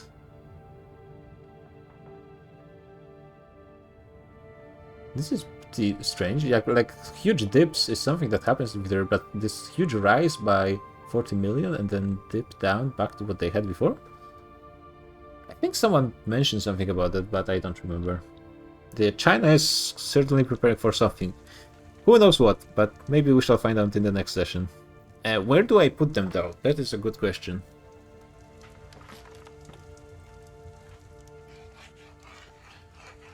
Where do I put them? I mean, they're definitely not doing too bad, even internationally. Oh, that's lovely Portuguese color back on the Great Chink's background. They are keeping the Russian claims for now. At least they do have a not insignificant army, definitely, despite being peasants. It's still almost 400 battalions, and they can mobilize like, what, a million troops? God knows how many. And they still, of course, majorly control their GDP. Their tech is not great, but for what they need is fine. The question is, do they go into A or B?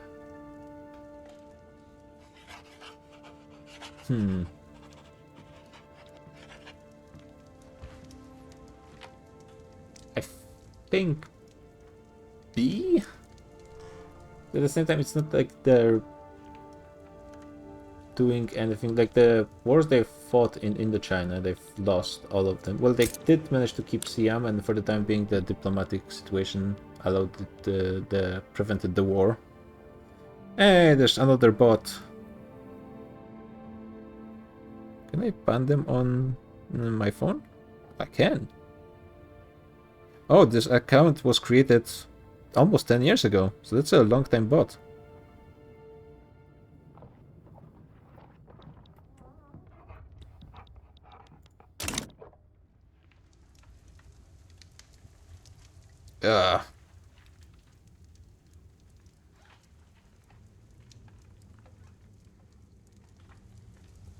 Okay.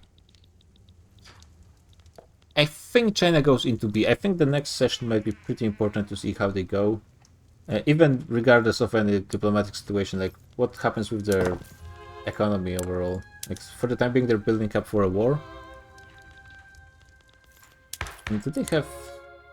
They switched to landed voting, and as I said in the beginning, I'm not sure if landed voting is the way to go from what I've heard. Like what does China does next is interesting to me. The laws are not terrible for the most part. It's just they have such huge population, getting institutions is a problem, and institutions usually are pretty nice. They have cultural exclusion. So yeah, we'll see what China ends up doing for the next session. I think it's going to be a pretty important one for them. Just yeah, even regardless of the actual any diplomatic kerfuffles.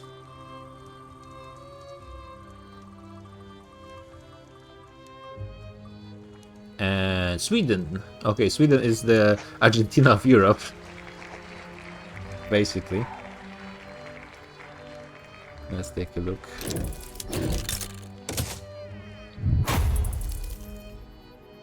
They did gain a fair amount of population, which I was wondering how. Oh, I think they got like colonies. Oh yeah, they got colonies from Spain. Spain decided to be a step ahead of the great powers and start giving away Portuguese colonies first. They also colonized Oman, who was in Zanzibar now. They have laissez-faire for a long time. They have per capita taxation. So switching out of this is going to be pretty difficult, even though, well, of course, it would be really nice if they could. They're switching into wealth voting, so industrialists are going to be having all the fun, but they're already the strongest interest group by far. They have trade unions in power, so that's interesting. This first nation I've seen trade unions, which does make us a lot of sense. I think per capita are actually quite far away. Their GDP per capita is not as good. I guess it's because of the colonies, right? They own them directly, right? Yeah, so that's probably lowering their GDP per capita quite significantly. Though it is 30% of their GDP as well. Economic exploitation, dedicated police force, public schools, no health system, despite the institution being super cheap. And I mean, the Church of Sweden is, I guess with Church of Sweden being pretty weak and also industrialists being quite strong, it is going to be difficult to get it past now, which is a pity because, yeah, they're not gaining much from pop growth. Health system is really good for that. They have property women, so I guess with such small population growth, it's better to just switch into workforce ratio increases. Appointed bureaucrats. I didn't really see anyone with elected bureaucrats, which is usually the most efficient one. Though actually they couldn't have it before because they didn't have any, well, votes. So you cannot have elected bureaucrats if you're not voting on anything. They still have mercantilism, which is a bit surprising. Who's opposing this? Landowners, I guess. And yeah, they would be actually quite opposed. The loss, I'm actually not that happy. Like, no health insurance, mercantilism, per capita taxation. Long term, this could end up hurting Sweden quite a bit. I think when you have small population, you really need to leverage the institutions. And what they have, they are. But they're not having them, like, maybe National Guard even? Oh, a third. Am I the #1 Victoria free streamer or something that people are showing up? Let's see. Did the guy with actual views numbers stop? Let's see. No, he's still streaming. God damn it. #2 though. Respectable #2.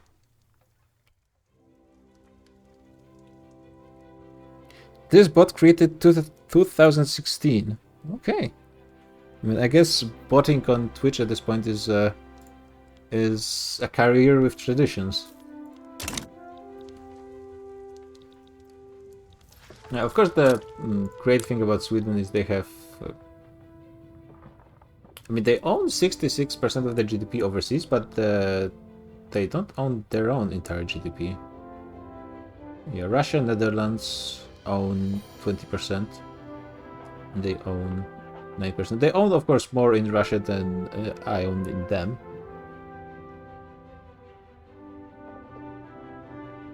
But effectively, they have 133 of their GDP.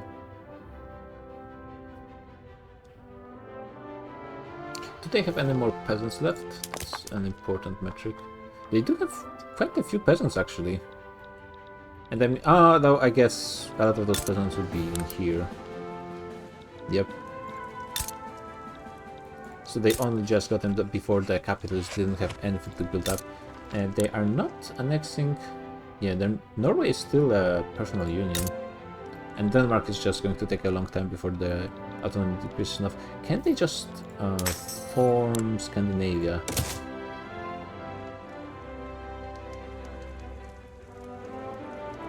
No. Need to own those provinces directly? Oh, they can. It's not enough if it's protectorate, I guess. But it shows they don't own Iceland, for example. So I guess a protectorate is not good enough.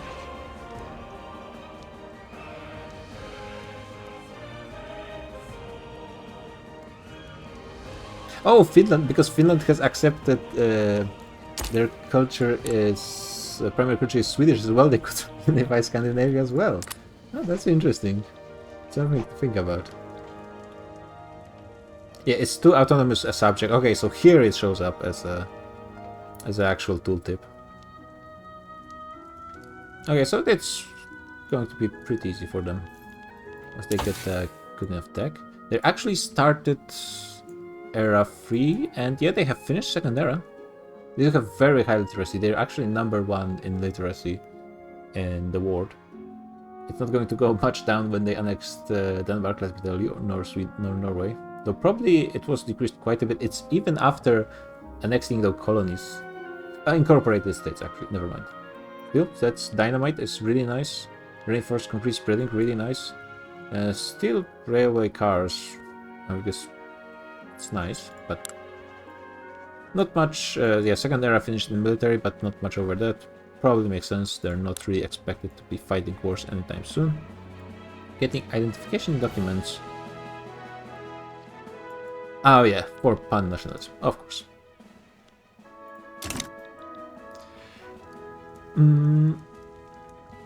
I mean, where do I put them in this case?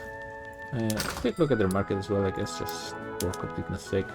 Yeah, very small market, some issues with explosives. Makes it a similar situation with Great Britain, the British market. Though not terribly high prices for the most part. So not too bad. I think if we say that Swedish expected goal is to unify Scandinavia, and they're very well on their way there in the 1863, I think they deserve to be in the A spot. Yeah, the Scandinavians for the time being ruling the A spot. And let's keep going. 89 construction. Did they pause their own construction? Oh, they're just not producing anything. Only getting a lead mine in Finland. Sure. I guess it was at the end of the session maybe or something. Let's see, who do we get next?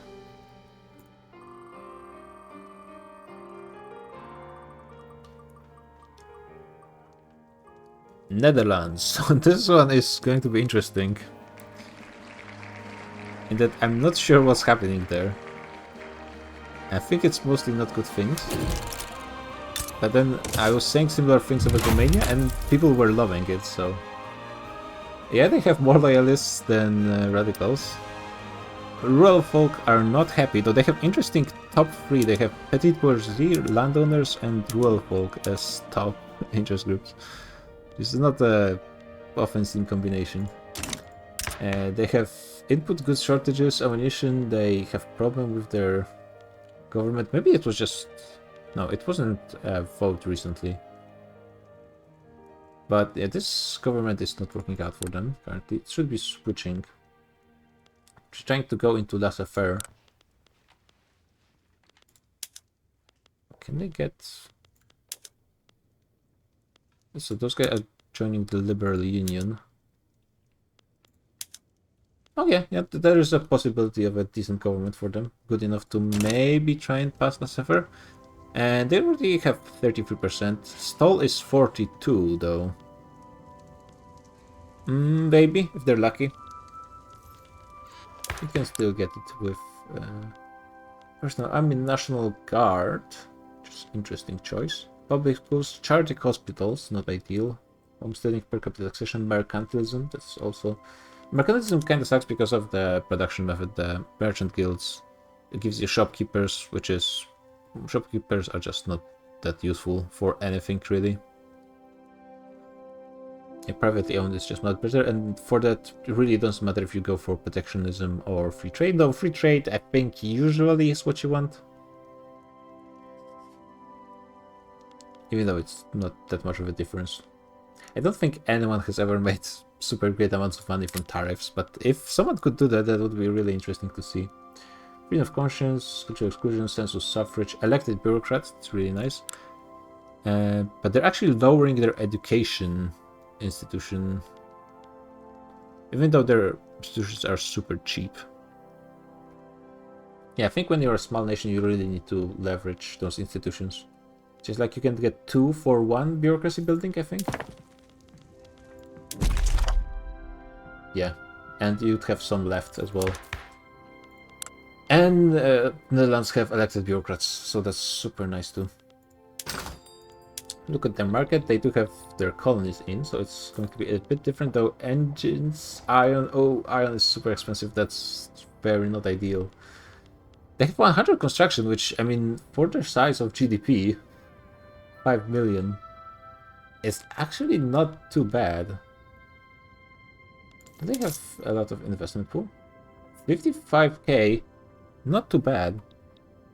I mean, the GDP looks pretty bad, but construction and national revenue is not terrible.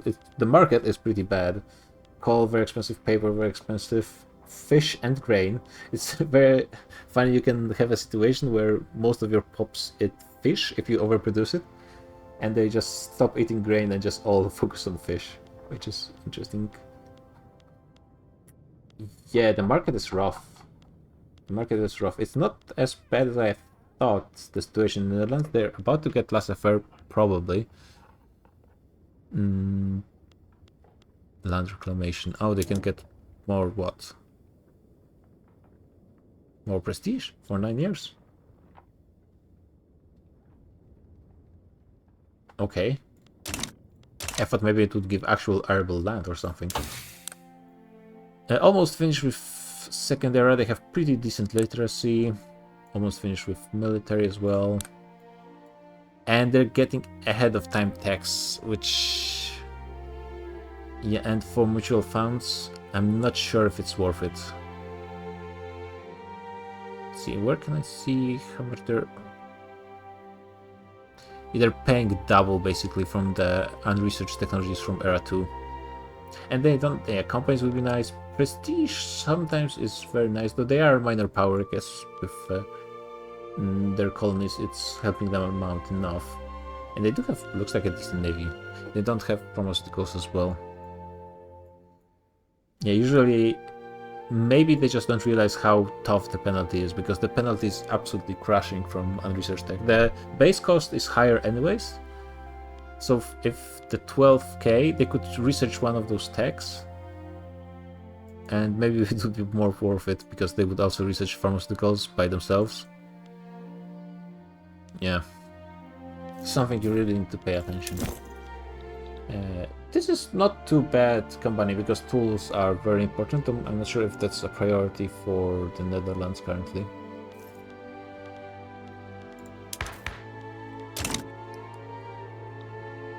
Okay, I think Netherlands are into the D tier, the First Nation there. They're not as bad as I thought, honestly. Like, I think there's a way where Netherlands could crawl out of this. I'm not sure how their GDP is so low. I'm actually kind of surprised by that. Let's see, so they have only their dominion of Dutch East Indies and nothing else. Because this GDP is super low for their size and their construction. Are they just building everything in Dutch East Indies? They're building barracks and naval bases and ports and the textile mill in Jujian. Yeah, I'm not sure if that's going to be helping much. And when can I see how much they're growing? I guess I can't. And no, there should be a view like here. Oh yeah. They're independent economically from their overlord.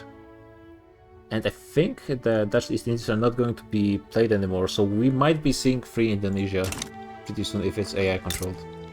Well, at least free Indonesia attempting to free itself. Yeah, the Hammerhout saying Netherlands have the Dutch East Indies going for them at least. Yeah, about that. We shall see. We shall see. Hopefully someone helps them out. How are they looking? I mean, they're building troops, so maybe they are onto something. I mean, they at least have a fleet to move some of their troops there.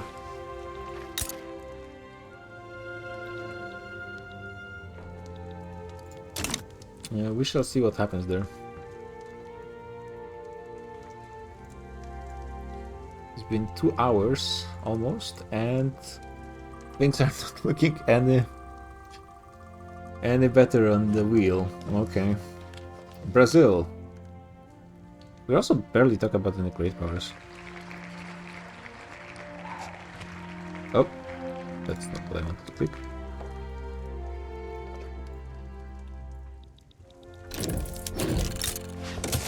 I think I need to speed up a little bit.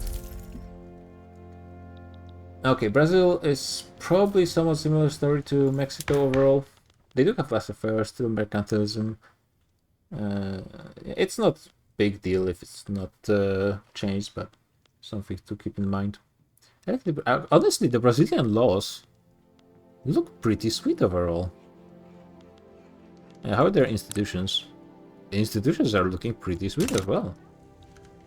They have by far the highest population growth just from their own pops, I assume, in South America. They have the magnanimous monarch over here, but they're still going to be... Who's the current... Okay, Isabella is coming here.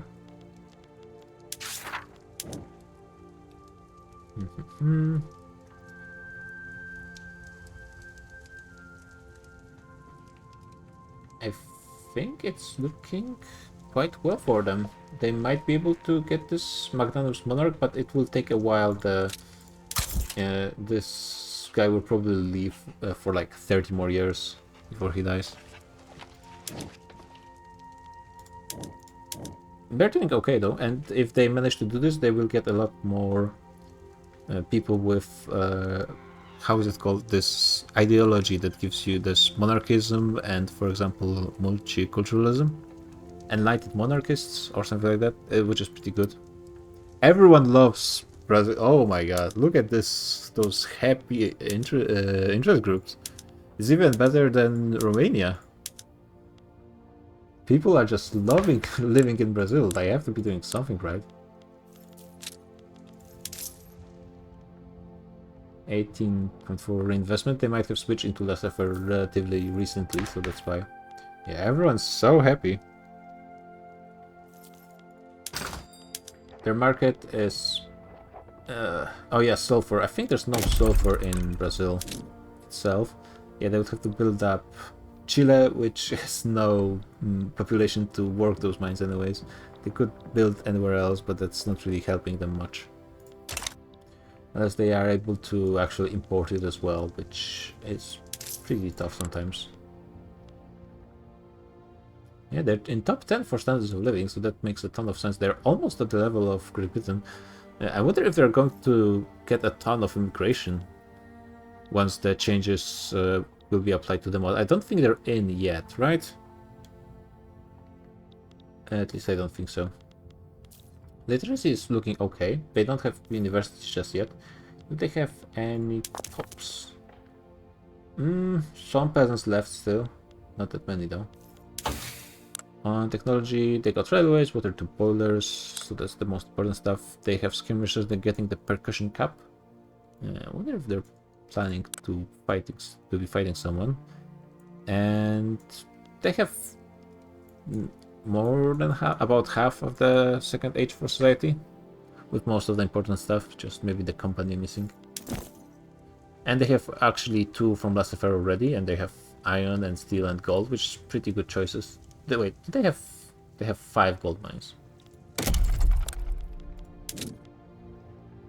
There's a ton of places with unbuilt gold mines actually in the world. And they have a place where it's 5 out of 4. Huh. I've seen stuff like 3 plus 2 out of 4, but never 5 out of 4. And that's interesting.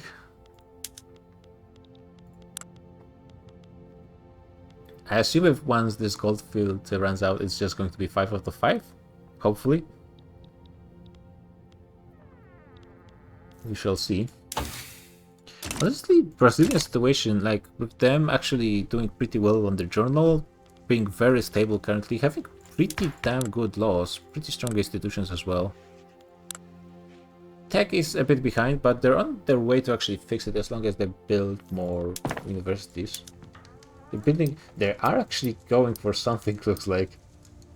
They have 50 battalions, they have professional army and national guard. At number 2, which is 1% conscription rate, that's what? That's double of conscripts they get from professional army. I mean, double with the professional army, so okay. Brazil is still being played, right? It's the north part here that dropped, New Granada. Yeah, Brazil, Argentina and Mexico are still being played, and of course Canada and United States and Americas. Okay. I expect Brazil to be doing that well. I think they will go into A. They're not, like, part of the... they have the most pops in South America, and they should have more, of course. Oh, they dropped that mid-session. But still, for an AI control, it's looking pretty good. AI didn't screw up with anything, I don't think. If they had more migration, which they might be getting from the next session, they might be looking really good. Though they might also stagnate, and if they're not being played, then they will certainly stagnate. So that's why there's so many barracks being built, it's the AI. AI just absolutely loves building barracks. Actually, there was a period after the DLC drop that they didn't, but they're back to their old tricks, especially in the Latin America. Like the previous campaign, we had Mexico. Every time they dropped, the AI would just build 5 pages of barracks instantly, and they would have to do it again. Just AI things. Okay, let's get back to the roulette. Brazil might be coming back. Oh, that's nice. I think that Brazil is doing quite nice, especially with the changes to migration. Australia, so we're back to the British Empire. Still no great powers, like, well, there's some neo moves dodging those roulette rolls. See, basically, so Australia thing is the question going to be, are they better off than South Africa, which is going to be pretty tough. considering they have all their gold mines, but Australia has their gold mines as well. They have better standard of living, higher population, about the same literacy. Higher GDP by quite a bit, though they have been stagnating for a few years. Laws are pretty good for the most part. Yeah, per capita taxation as well. Institutions fairly strong and upgrading them as well. A lot of gold. Actually 60 construction for their size. Not too bad. I mean, they have, what, double GDP of Netherlands? Almost. Getting some tooling workshop, getting some naval bases. I guess just because. 15k in reinvestment. 3 companies. All pretty decent. I'm not sure if they're focusing on livestock ranches a lot. Are they top producer of anything? Not really. Honestly, I think like Australia is doing pretty well. I mean, certainly in comparison, South Africa was played by AI, but still. Oh, AI controlled last Australia is still doing so well. Damn. Then for AI, it's definitely going into A. Though, yeah, playing as Australia for a player, I'm not sure. I wouldn't really want to play like South Africa or Australia because they're just pretty low power and they're stuck in the British Empire, which kind of limits what fun you can have. Canada at least is significantly bigger usually, so they can do a bit more stuff. And they're close to the United States, so you can possibly try to free yourself or maybe invade the United States or something. Australia and South Africa I feel like just less interesting. Though maybe they could have like colonial empires. Just RP potential I think is lower for those nations. Still, if it was being played by AI, let's not waste any more time. They're good though. If someone likes this kind of nation, then I think they're pretty nice. I think they're a better choice than South Africa. Just looking on based on the numbers. United Kingdom, so finally a great power. Starting with a bang as well. I wonder how far ahead of everyone are there in technology. So Germany might be somewhere close with their principle in their power block. This time they're not going over their gold reserve limit, the other way around, which is pretty good for them. They have 800 construction, which is almost the same as, well, 150 less than India, but still quite a lot. Their laws. So United Kingdom has interesting in that they have a lot of very good laws, pretty much from the start. Well, I think they switched into commercialized agriculture, which is usually pretty good. But their institutions, I think they start with private schools and charity hospitals, which I think are not really that great. And they've updated them to the max, but still it's not really giving you what you would want from them at this point of the game. And how likely are they to switch them? Maybe they would be better off with private health insurance. At least it would be higher level institution than charity hospitals. Private schools, yeah, it's the industrialists blocking anything changing to public. Just a bit of a problem long term. You can see the pop growth of Great Britain as a percentage is pretty small. And of course it's not like the British Empire as a whole needs more pops. And I hope they don't do anything cursed like annexing those lands directly to Great Britain, because that would be very ugly in a lot of ways. But I guess the Great Britain always has to consider the fact that India might eventually leave the customs union. And what do you do at that point? Actually, at this point there's no customs union to be left, it's just they're the subject. So as soon as they stop being the subject, either way, though they will have probably free mandates banked, so they can just switch something into customs union. Maybe it's not that big of a deal. Yeah, pretty significant military fleet, as you'd expect, the highest in the world. 50% of their GDP, which is one of the highest in the world, is also owned by the Pops. Mostly in India, ton in Canada, good amount in Ottoman Empire, Mexico, Australia, Baroda. Where is that exactly? Ah, it's one of the Indian ones.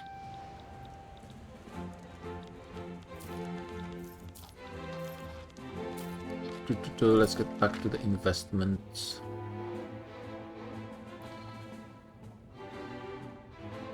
Yeah, a ton of places, though most of them by a large amount are in the British Empire itself. Yeah, that's the question, like how do they keep India subservient to them? And with the current population trajectory, it's not looking great.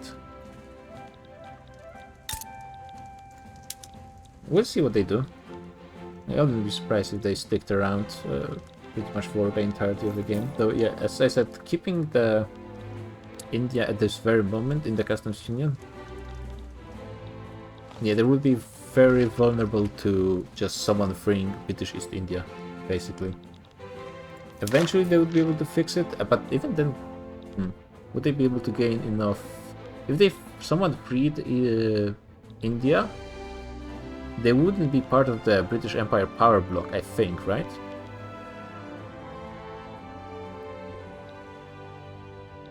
So if they were forcibly freed, getting enough leverage on them to even get them inside the power block might be difficult. So this is also something they have to be careful that does not happen. Now let's look at the elephant in the room. It's not as far ahead as I feared, honestly. Like, they started age 3, but they're about the same level as Sweden, for example.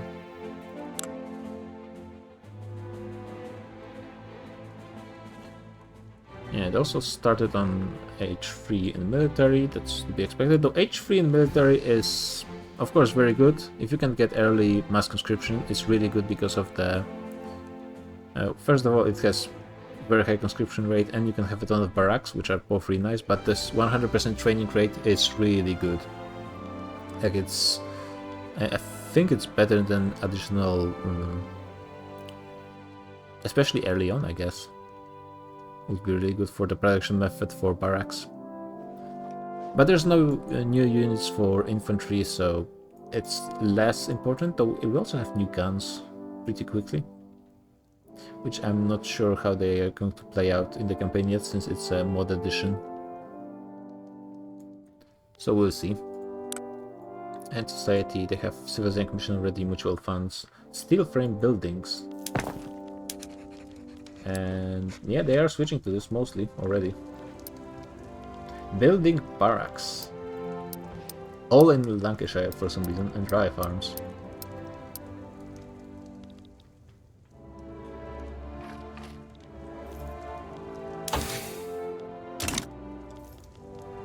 And now the difficult question is, where do you put Great Britain, considering their start in the spot number 1?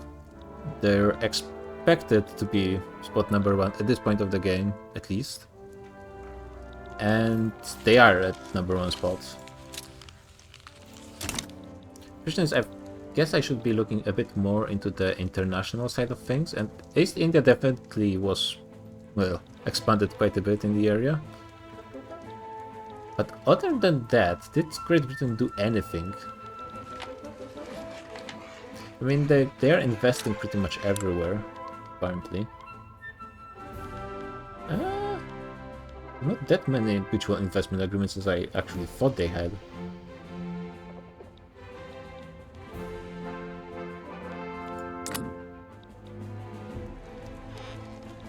Now the question is, it's definitely not an S, United Kingdom. But is it even an A, United Kingdom? Like, what else do you expect from the British Empire then to be? Like, I think it would be the average result to be number 1, right? And it's not like there's anything impressive that happened this session. Sure, they have a lot of investments. It's not really paying out too much just yet. And they said their laws are not ideal as well in a lot of ways compared from the start. I mean, it's basically very similar to the start, that's the problem.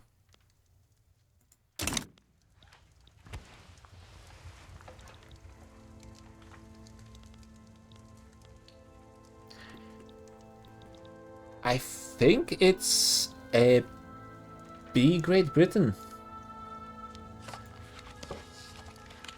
Hard for me to say anything else, honestly.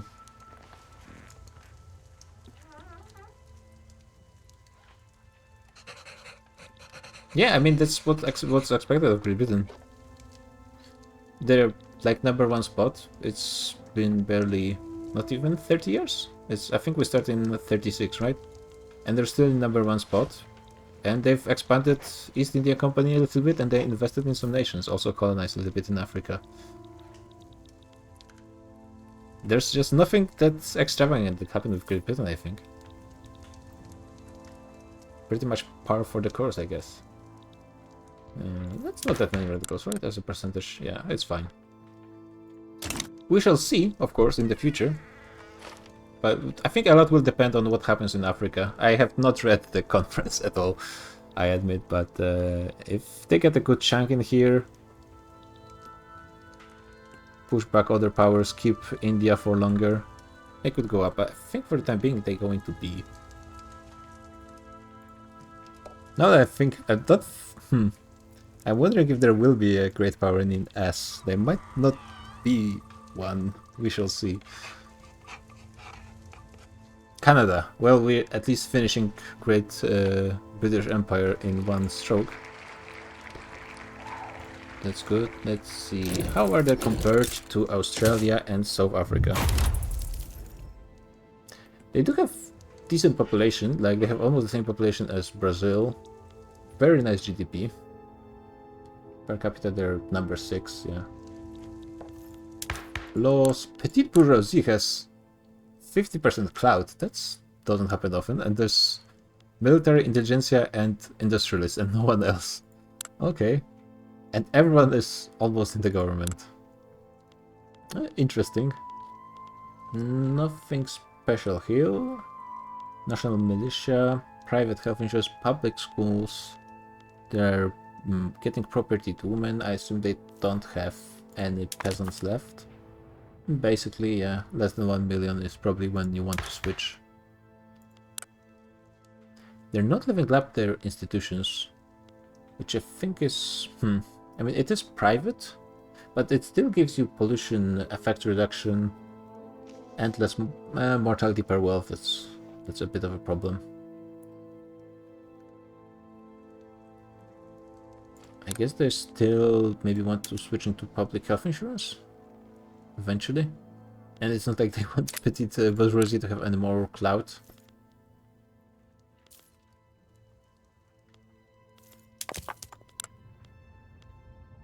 Well, for population, so that's income basically. Where do you check this?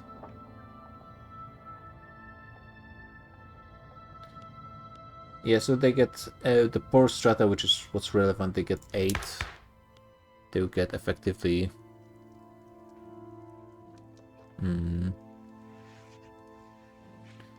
minus 1.6. How much is with normal public health insurance? It's about half they would get of a normal. It's still pretty good. If they wanted to, I guess maybe they don't want to buff the petite bourgeoisie or something, because I'm not really sure. Are there a lead producer of anything? That's also interesting. Unfortunately, no. It looks like only Finland embraced the producing one thing model. They're finished with H2 in production, not doing anything more. Their military finished with H2. Yeah, it's like half as good for their poor strata as public health insurance, if I calculate it correctly. For mortality at least, there's other factors as well. Yeah, they're finished with H2 across the board pretty much, but they're not really going for anything further just yet. I'm not sure how is the starting population of Canada compared to other nations in the British Empire, and how much are they getting in immigration, which is very important. Yeah, I don't think they can compete with London. 25. Yeah, even most of England, even Wales. Actually, no, Wales doesn't have that much higher production growth. I think the game needs to run for a week to calculate weekly migration. That's why it's not showing migrants arriving anywhere in the world. But then letting it run would change the simulation, so yeah. It's a bit annoying, but it's hard to tell how many people are arriving to places. Definitely a ton will be arriving in London.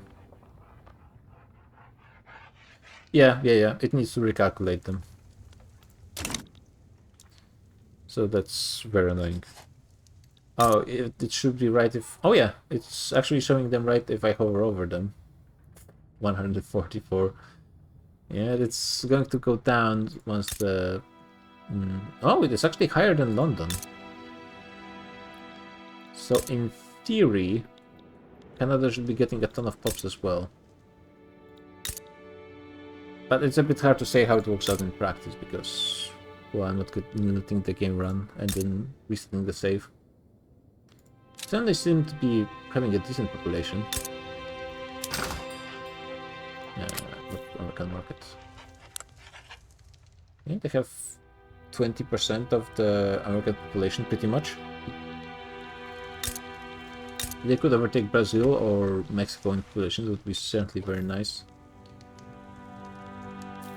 They're not really doing much. They are number 4 in, actually, you know, number 4 in standard of living, that's pretty good. For what they're doing. And everyone is really happy living in Canada.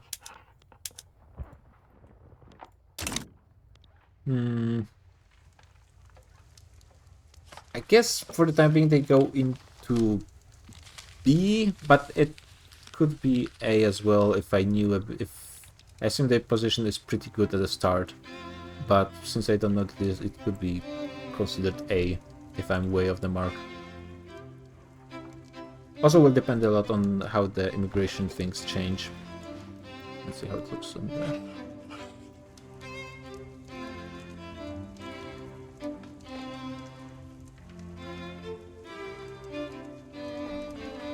Could change a little bit, but for the time being they go into B and we keep going.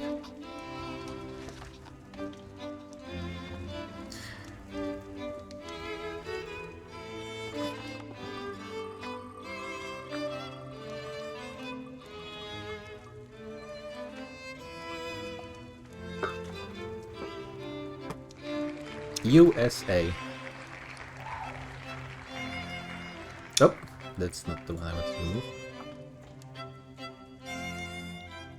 Yeah, I mean, it is expected that the British Empire would be dominating everyone. Isn't Australia in A? Yeah, Australia is in A as well.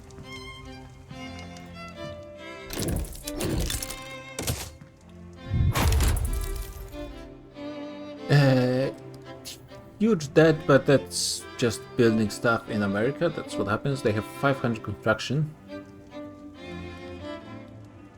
Yeah.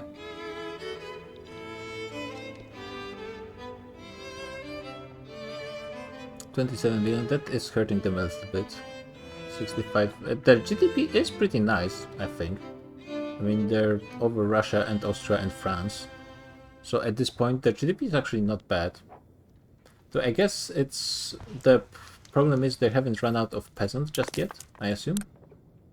Yeah, they still have some. The problem with this higher population is eventually they're going to run out, and what do they do then? We shall see, I guess, on the update of the mod. They have laissez-faire, obviously, private health insurance, legacy slavery still, national militia still.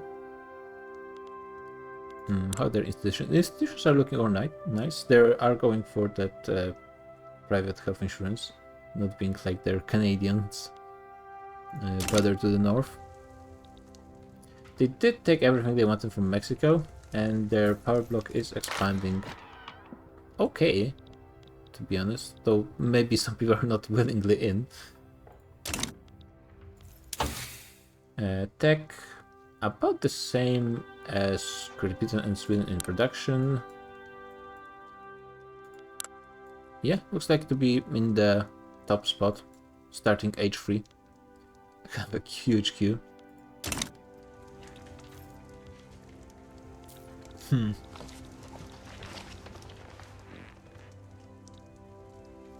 Now the question is, yeah, where do we... Winning against Mexico is to be expected for the United States.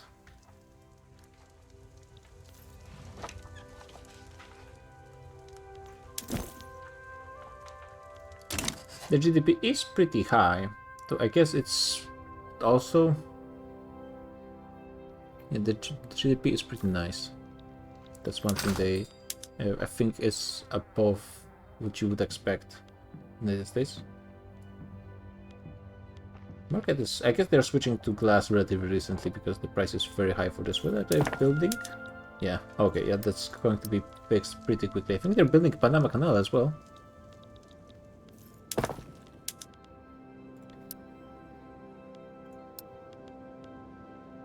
Remember, you can move people are on the tier list and also nominate people for the votes, though I'm not sure if I will have the energy to do the voting. We might do it later on because there's already so many nations left.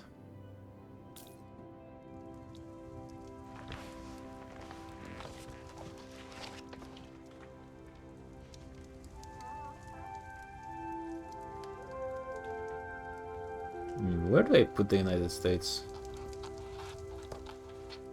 Yeah, because with great power, another different important thing is what have they achieved?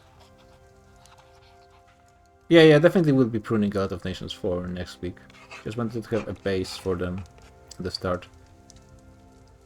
Kind of feel like United States is B as well.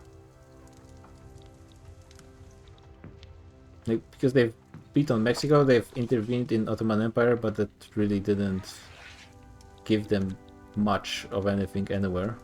They're still being kind of contested by Brazil and Argentina in South America.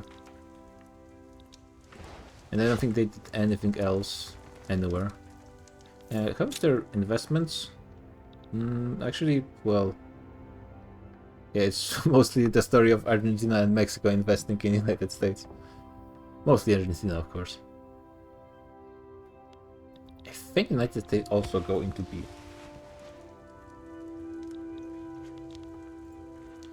And let's continue.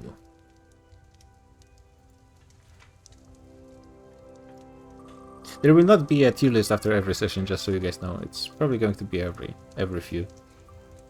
Make things more interesting anyways. Germany. Now that's interesting because Germany formed relatively early and without that many problems. Honestly, against anyone. So let's see how they're looking.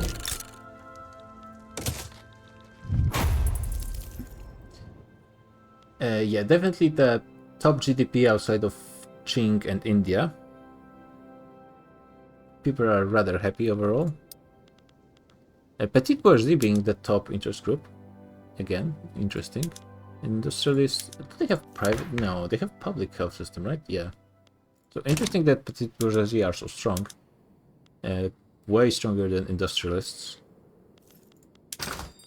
The German market looks like they switched to, I assume, explosives relatively recently. There are some problems with food, but actually, I wonder in the end game, are we just going to all starve with the amount of pops we have? But it's not too bad for the time being. Glass is okay. They switched to... Not yet, not steel frame yet. But glass is really quite expensive. Is Belgium using this? Yeah, I assume it's Belgium. Yep.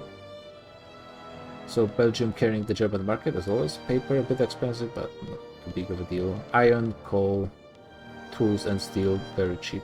That's all really good.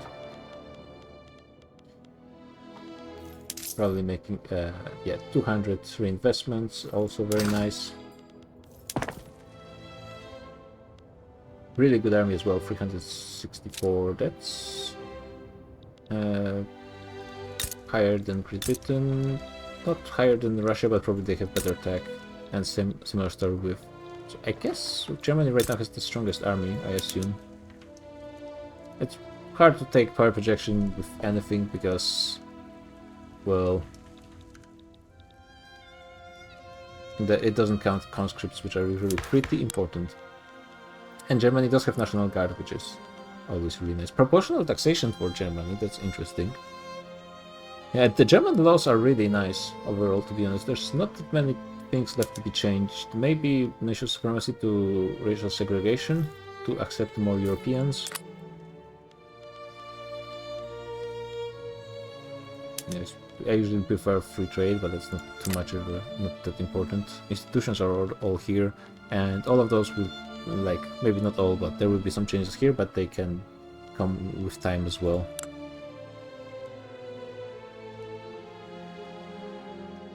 It doesn't count conscripts and generals, as well as training rate, which might be the most important. Yeah, training rate is super important. Probably the most important thing, but that's why it's a bit tough to say. And also, I'm not sure how it counts. For example, I assume it counts guns we added in the mod because it's just offense and defense, and I assume it takes those into account. But if it doesn't take generals into account, yeah, I wonder if you just switched mobilization laws, would you just gain more or less power projection? And the block is advanced research, full standardization and construction, though they're not finished yet. The name was switched to Deutscher Wirtschaftsverband, but I assume it was just a rename of Zollverein. I'm surprised those are not fully finished, actually. Technology. Yeah, it looks like there's United States, Great Britain, Sweden, and Germany are pretty much all on the same level when it comes to tech. Yeah, mobilization will jump up the power projection, which is why it doesn't really make sense to judge it in the peacetime. Especially since, for example, Germany has conscription, which is effectively double conscripts for the population. So that's one thing about Germany. Their population, I would expect the population to be higher. At this very moment, it's slightly lower than Austria. And I mean, Austria already doesn't count Venice. And technically Krakow, I guess, which is a bit of pops, but Germany will be certainly expanding in Africa, so there will be a bit more pops. But it's also not going to be, unless they get a huge chunk, which, you know, there might be a conflict with some other people about this. And how many peasants are left in Germany? A few, but not that many. Might be the time to change the women laws. Is there any automation going on? There is automation going on already. Germany might be kind of running out of their steam to continue growing, to be honest. 590 construction. It might not be needing that much more, to be honest.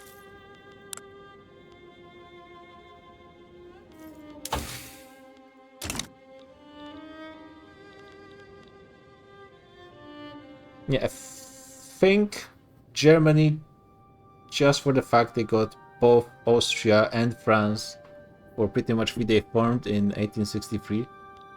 And they're just doing pretty well in everything. I think they go into C.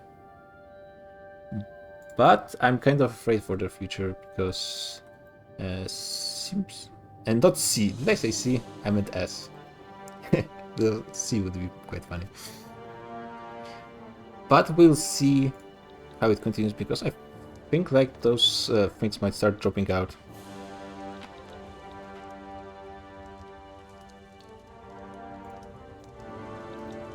Okay, let's continue. Almost finished, kind of. France, now it's just great powers.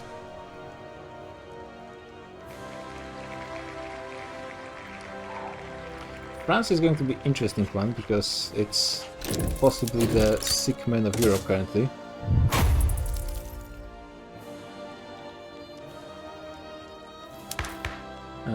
So let's look at their laws, starting from the top.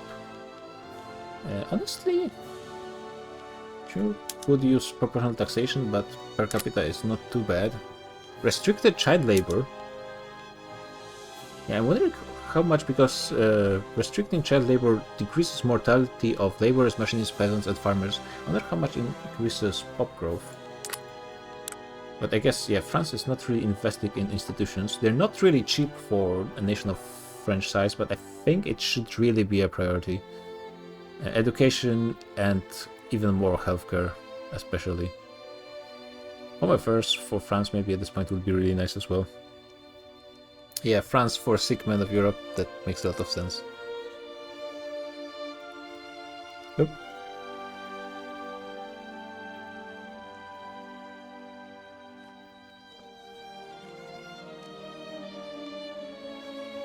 People are writing stuff. Let's see. The thing about Germany is that they have to focus better jobs than they often do. Iron and coal production in the French market, you mean, Marius?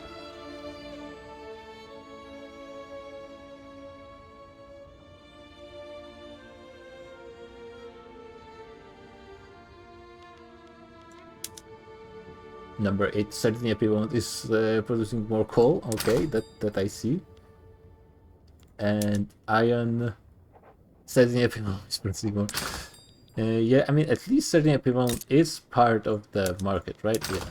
They're not a vassal or anything, no. They're just part of the power block. A power block which has advanced research, which for France, especially when you're not actually getting the institution.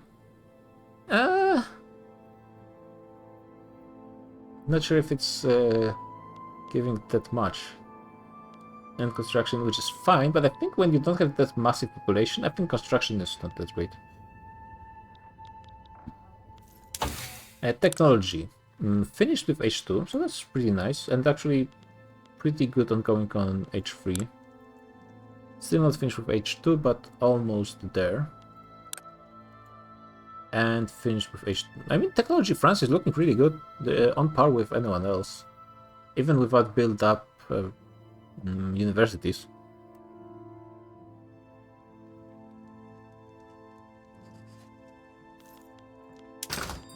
Actually, let's look generally at the market, other than just engines a bit expensive, but it's just low numbers. Crane is actually rather expensive. It's probably going to be the case more and more as the game goes on. It's going to be interesting to see how that works out. Tools as well, lead, steel, that's not great. A lot of important trade goods. Coal and iron industries are cheap, but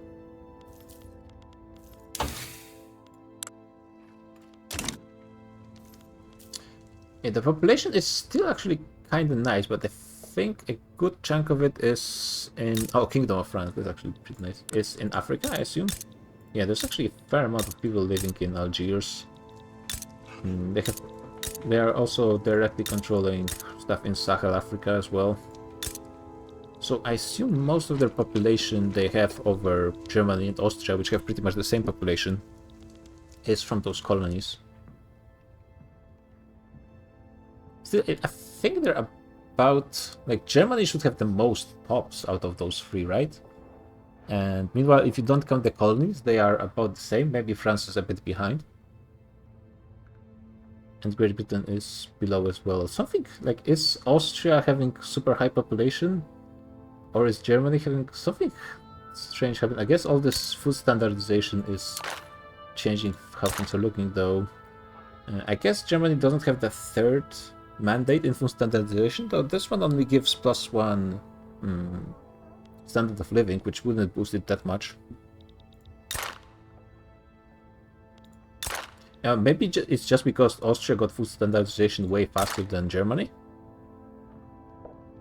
Yeah, but I think like all of Germany from the start of the game has more than 30 million pops. Maybe I'm wrong, but that's kind of the feeling I get. I think now you guys are growing at the relatively same pace. 1.73. Austria is slightly, ever so slightly faster, but just barely. It might be the colonies that are lowering the standard of living for Germany that's causing this slightly lower percentage. The combined pop growth for Germany is lower since it's not unified. And also literacy, that's a good point. Yeah, Austria has significantly lower literacy. And overall lower standard of living. Yeah, I think it's too low to actually be, because if you have very high standard of living, then it actually starts lowering your, or is it just literacy? I think it's both, right? Still, it's pretty similar, but interesting that we have slightly different population outcomes than in actual real life. Yeah, I mean, France is in the worldwide still in a decent position. They have their colonies in Indochina, which are they're not really doing anything just yet. They do have northern Italy, which is the good part of Italy, part of their power block. They do have healthy amount of colonies in Africa as well, so it's not terrible. But at the same time, they gave up Alsace-Lorraine for free, and their GDP is not great.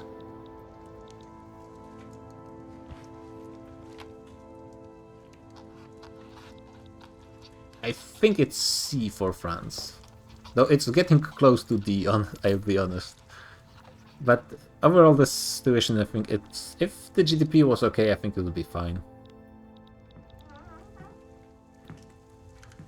I think pop growth plateaus at 20 sol, but depending on their wealth and their private health insurance, you can get even more. Oh yeah, I guess private health insurance, very late game, can be just even better. And yeah, also I'm wondering how much of an effect does a compulsory primary school have in percentage for big nations? Because 5% mortality seems like... No, I guess it depends on how it's applied. Can I actually see that? Let's see. Let's find some laborers. Let's see, you guys. What's your mortality?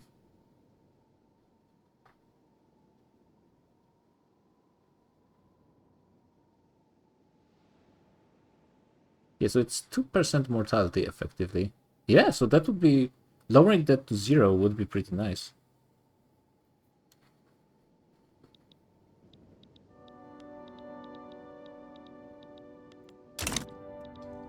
Okay, let's continue. Almost finished. I think there's a few nations here that are just going to be really quick as well. Switzerland. So that's an AI nation that wasn't played at all, but something I wanted to add just to take a look, so people get it on the radar. Possibly if there's more people who want to play. Because, well, there's going to be some free spots, I guess. I think Switzerland should be fine, right? Just out of curiosity, let's take a look at them. I have no clue what their starting clause are. Well, legal guardianship for Switzerland makes a lot of sense. If religious schools, which kinda sucks. But yeah, they are looking... Actually, their GDP per capita is super low for Switzerland. Which for AI nation, I suppose it's to be expected for the most part. They're doing okay on technology. Yeah, if someone wanted just a chill playthrough on Switzerland, I think it's still perfectly viable. They're in their own market, if I recall. Yeah. Do they have... Yeah, they still have a healthy amount of peasants. I think the AI is just not building enough stuff. The population is quite low.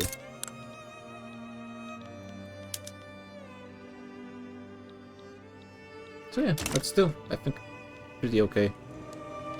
Guess I'll put them on the B spot, just so people know it's available. We're getting... This is getting quite long. Let me actually expand this a little bit.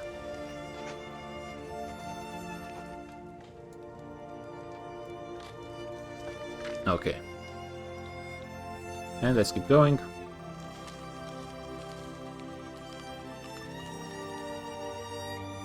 Russia.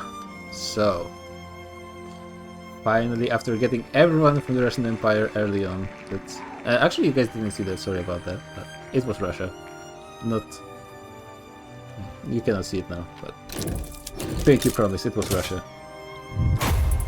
By the way, after this station we're ending, so never mind. No. Just kidding.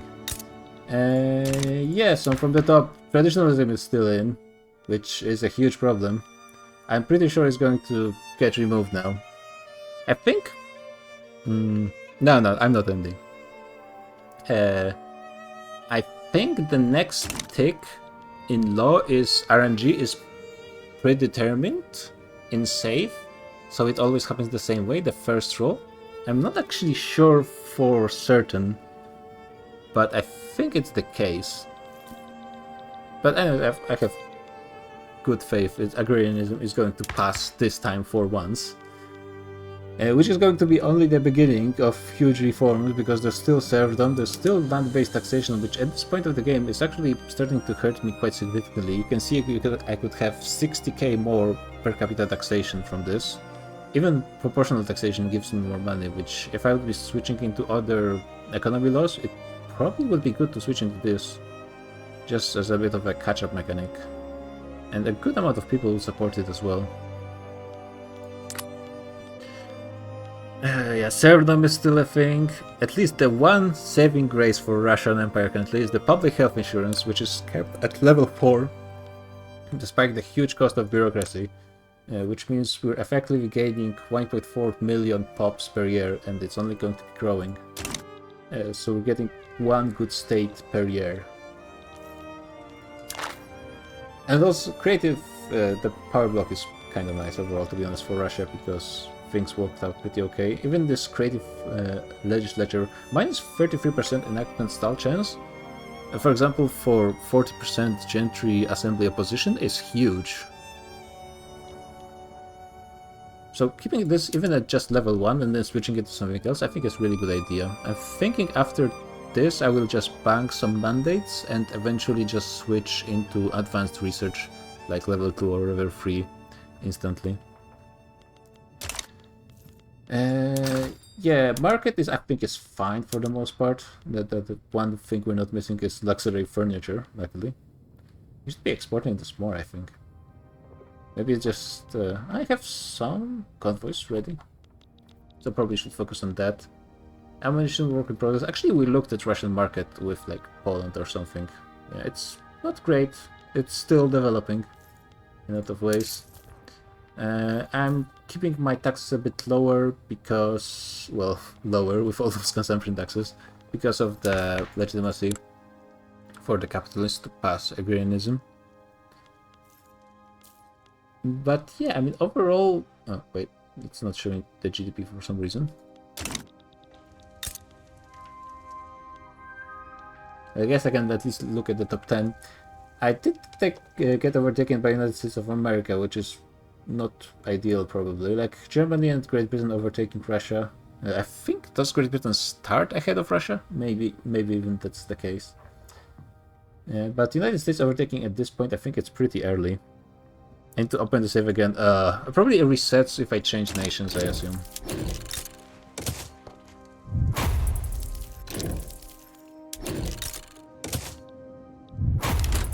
No, it resets when I change nations, exactly? Oh, okay. Well, it's not actually not that important, the historical data. Oh, so if you switch once... So it's like if you switched for the first time to some nation, it's fine, but then, okay. Of course, annoying stuff like that. Yeah, Russia is also super behind on tech compared to other great powers. We're pretty much level of unrecognized power. In production in particular, I think I'm behind, just getting now railways. Though actually, infrastructure hasn't been the problem. The water to boiler hurts. That's a ton of resources that I could be receiving for a long time now. But I really rushed for pharmaceuticals early on, and Russia doesn't even start with full first era, so that took a long of time.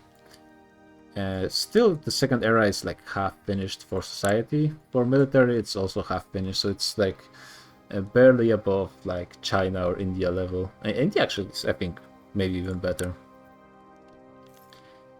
So, yeah. It's in pops we trust for Russia, basically, and that's how it's going to be. But I think there's going to be a lot of now that I have the market ruler, I think there's going to be a lot of changes in laws, which would hopefully change a lot of things, because currently the investment pool for Russia with traditionalism is pretty pathetic. So yeah, Russia is probably going to share the spot in C tier with France when it comes to great powers, because That's how it has to be, unfortunately. But we'll see for how long. Things might be changing in the coming sessions.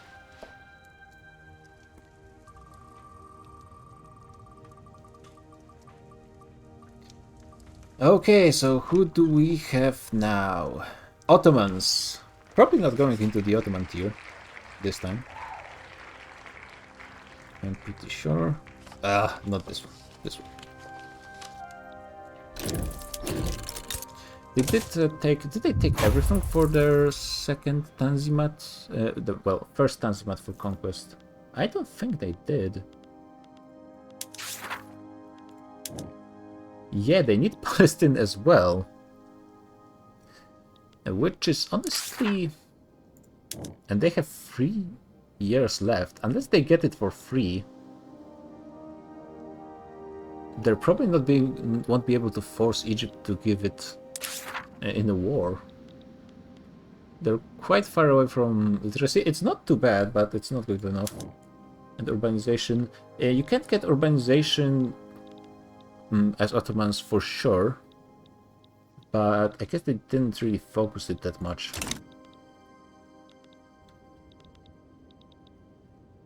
I mean, they still have decent population. France for family-friendly bloc. I think that France does fit as a family-friendly bloc, even though it's just them and Sardinia Piedmont, effectively. And though I do need one more France.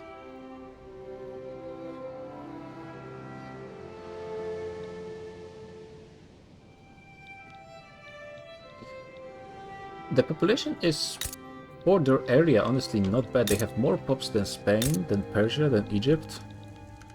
Definitely than Romania. United Italy would probably have more, but not that much more. Austria underdog. Actually, no, what guys, we're just keeping one nation per award. So whoever nominates themselves for Victory is just getting it, because I don't think I have energy to do voting as well today. So, you guys just... whoever wants Victoria can get it. We'll do... you guys keep your nose for the next voting.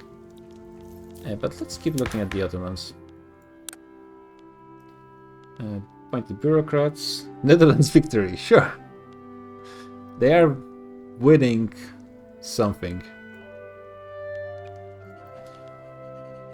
Well, they do have impressionism, per capita taxation, homesteading, no institutions, which does suck. Even like 20 million is a pretty sweet spot for institutions where they're not crazy expensive, but at the same time you get a lot from them. So that does suck a little bit. State religion, so everyone who's not Muslim is being oppressed, but they're being oppressed anyways because of how cultures work in Victoria Free, so that's not too much of a problem. And they have 89 construction. How do they compare to like Spain? Spain probably has more, but how much more? 250, yeah, that's to be expected. But Egypt has less. I see. Yeah. 81. Just barely, but there's some problems with money, I see. How's the market looking?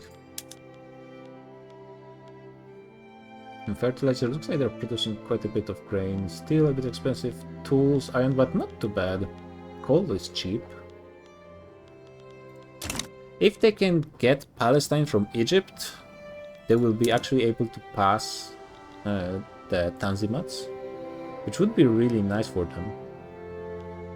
They would be a major power with the segment of Europe penalty removed.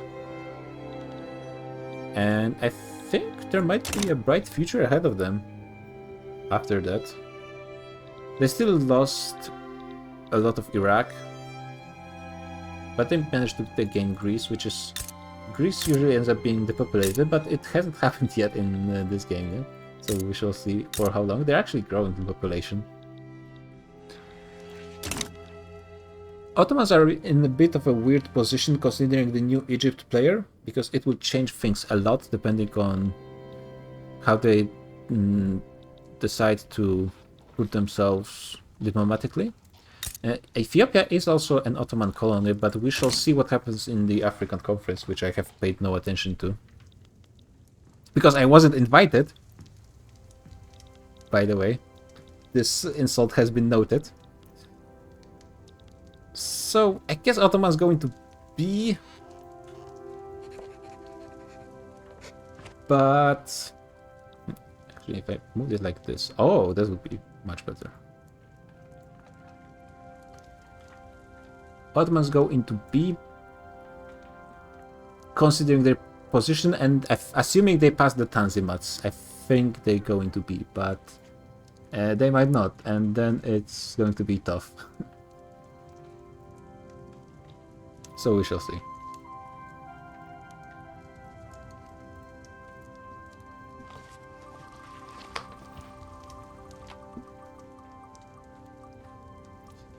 Two Sicilies. So the more special of the Italians. They do have slightly higher population despite not gaining any land from the start of the game, which of course is just how the game starts, but still Lombardy is a lot of pops, and they still have more than Sardinia Piedmont. Even with, they own the colonies directly, yeah. Two cities have a massive population, but I think they start with traditionalism. If I recall, they switched to agrarianism faster than Russia, so that's good. Institutions, not great, all of them. Professional army, at least. I'm not sure if they start with it or not, but it's good. Yeah, I think like in one of my games I would like to experiment a bit more with national militia. Though I guess with low training rates it's probably not going to be ideal. Mass emigration once Sardinia Piedmont got Lombardia. Okay, yeah. Because, wait, Lombardy probably didn't have a lot of... Or did Lombardy have a lot of radicals? They could be inherited from Austria, but I mean, if they're in the like autonomous, then there shouldn't be a lot of those. Can we get maybe at least the population graph, please? No. And let's switch to Sardinia Piedmont just for a quick look at their population. Yeah, if this was probably the mass migration. Yeah, that hurt actually. There would have been like what, good few percentage more population. They had 50% radicals. Okay, yeah, so some inherited rebels coming from Austria. Once they were freed in their Italian state, they decided to leave, probably to actually probably to London. Let's be honest. Irish, Greek. You a Tamil, Flemish, and no Italians here. Actually, yeah, I probably can see where they move if I look at North Italians and look globally.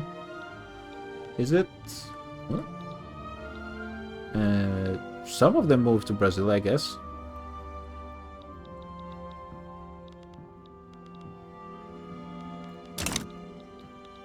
Okay, but let's keep looking at the two Sicilies. Yeah, the laws are a mess. The institutions, not that many. Landowners are 30%, Catholic Church 22%. Industries are getting to 12, but it still might be tough to get anything passed. Did they go to Ireland?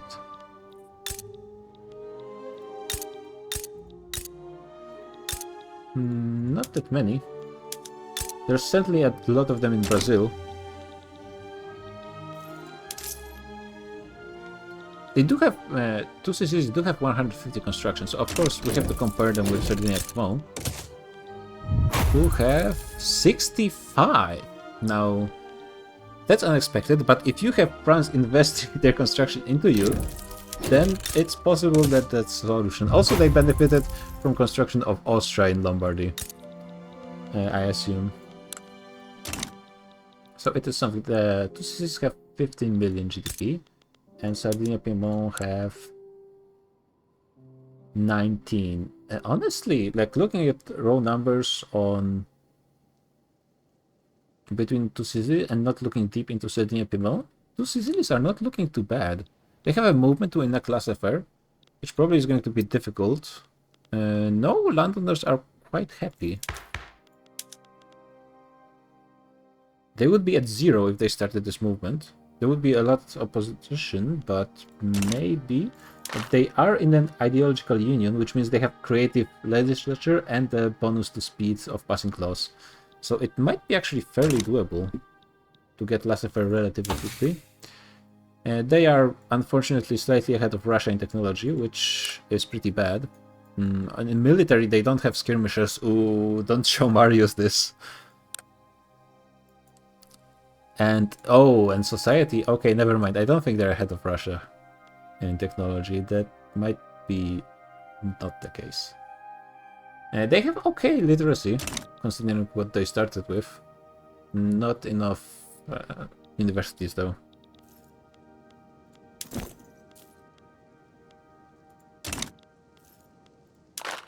They do have food standardization, so I assume the population growth is quite nice, even without the health institutions. Let's see what Sardinian Piedmont has. Yeah, significantly less population growth. Though the important part is what happens with the center states. Like, I'm surprised not really sure how the Italian mechanics work exactly for unifying, but no one actually went for any land grabs in those states. I assume because they didn't want to escalate situation. Let's look at Italy. So if two Sicilies don't have nationalism, so that's one way of blocking the Italian unification, and I think no one can even try it without two Sicilies having it. And I assume if they could do this, then depending if the person who plays it will have all the people who support them join their nation instantly, which, considering most of those are in the same it's usually not as smart as that makes all minor states fearful. With that, they will basically never support you as a unification candidate. Okay, yeah. But I assume, I'm not sure if there are any bonuses from being in the same... I assume actually everyone just loves each other in Italy. Would Venice be stolen from the Austria to the unification candidate? That's also a good question. Nationalism is spreading. It will be here one way or the other within at most 2 years. So this is going to be definitely interesting what happens here, and I don't think it's, since Germany already said they are going to be neutral. If we take Austria, France, Sardinia, Piedmont, and two Sicilies with what they have, two Sicilies' army is actually kind of weak, so they probably should work on this. But I think they have a professional army. Who had national militia? And maybe I'm thinking about someone else. So this is going to be interesting. Is it just going to be whoever clicks the button first for unification will get... Though I guess the nation can only support one, right? Spain is part of this calculation. Yeah, Spain actually has pretty significant army. Yes, some stuff is going to be happening in Italy. Yeah, it has to within 2 years. So this is going to be pretty big. I'm wondering what's going to happen to Venice, if they can support someone. And if they do support someone, what happens? Yeah, two Sicilies. I guess B. I think they're not too bad.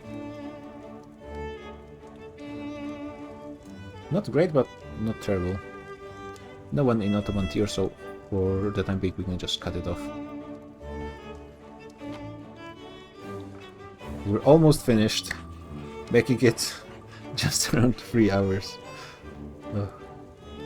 Spain! I'm talking about Spain. Yeah, we can talk about this later, Marius.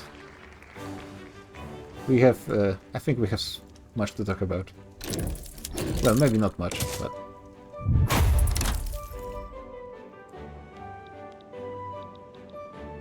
Actually, how did you want to do something if two Sicilies don't have nationalism? Can you even launch a unification play right now?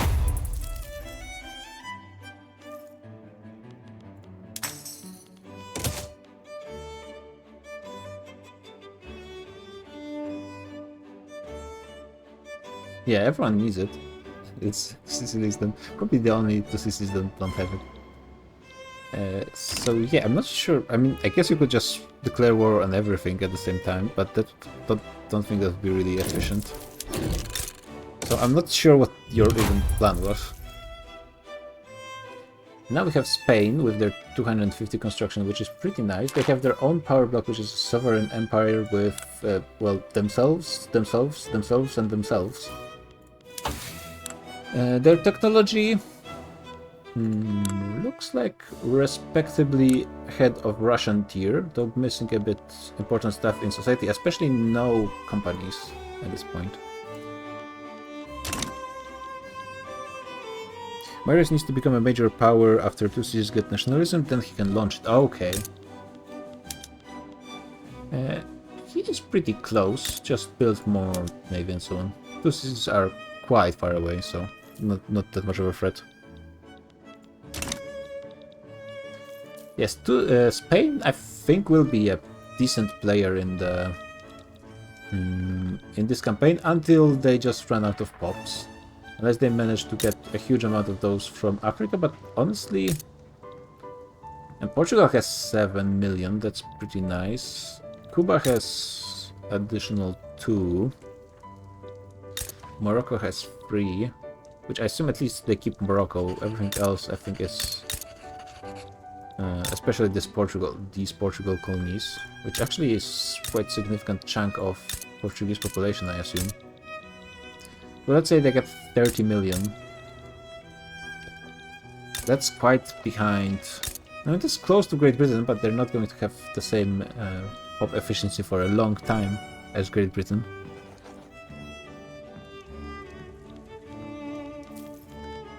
Sometimes... Yeah, maybe it's something miscalculated. Also, we might not have the exact same save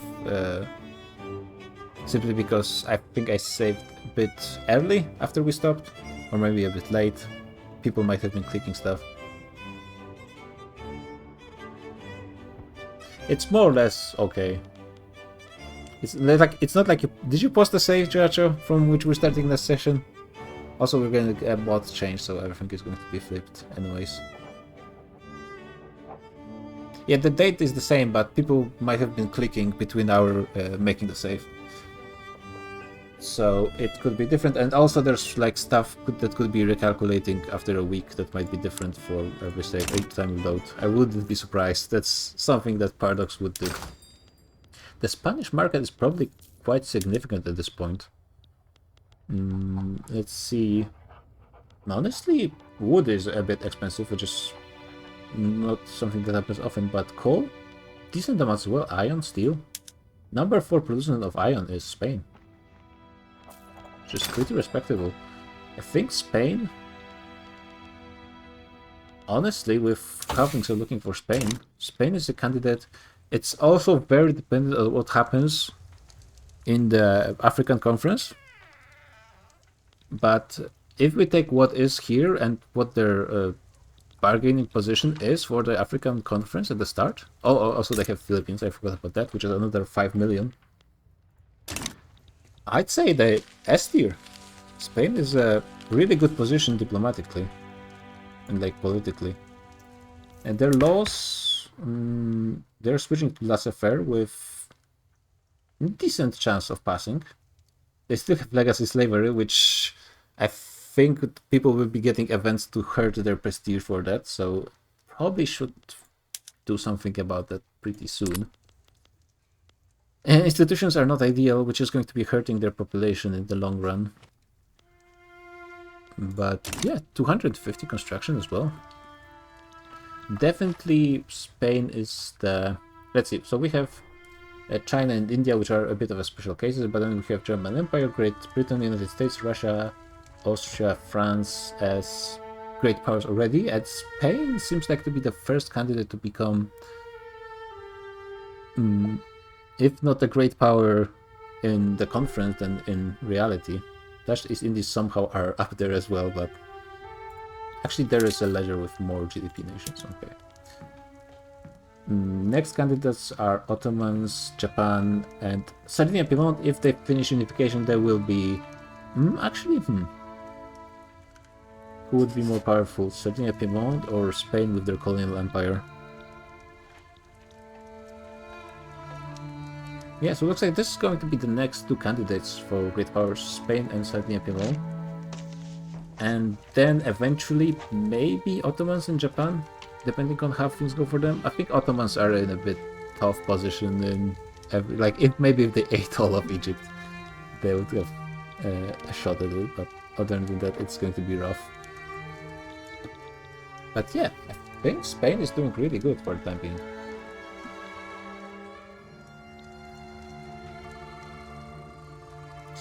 Yeah, if they want to unify Italy, then Spain is probably going to be next one. Korea, another thing that the nation that was barely played, but I think they might be interesting nation to play as. Just wanted to take a look at them. 17 million population, so well, obviously it is a little bit like playing Japan but weaker, but also you start with different Jolnor entries. They have corn laws, which, I mean, ideally would be pretty nice. I mean, that's pretty good position to be in if someone wanted to jump in. You just switch serfdom with no opposition, and then laissez-faire, and you live the life in the Chinese customs union. Yeah, looks like Korea is pretty interesting candidate. They have some of their own journal entries, right? Apparently no. Something about the rural folk being super strong in Korea, I remember, but maybe it's over or something? Yeah, I put AI Korea into A, and maybe someone jumped on them. I think they're really interesting. God, so many nations.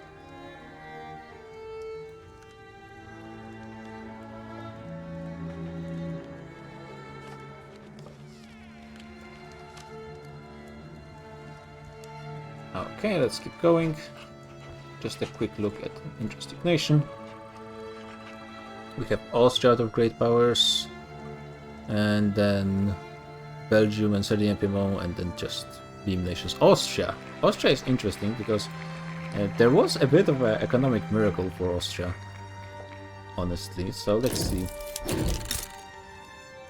The population, as I said, being over German still, despite effectively losing the two Italian provinces from the count, is pretty interesting. Though if things really escalate, they might lose a bit more. Istria has over 1 million population, and it's a really good. It's like the one out of two good coastal states Austria has. So Istria is very important for them. Agrarianism. Didn't Austria have laissez-faire?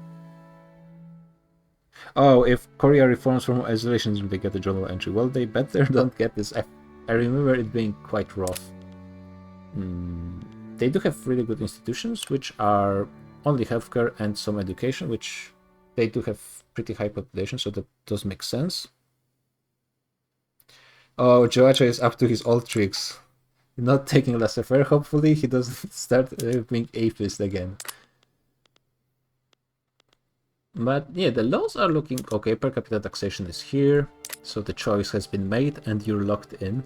Colonial exploitation. Now that's very interesting. Why could Austria have any need for colonial exploitation? No. Would you look at that? The Austrian colonial empire, everybody.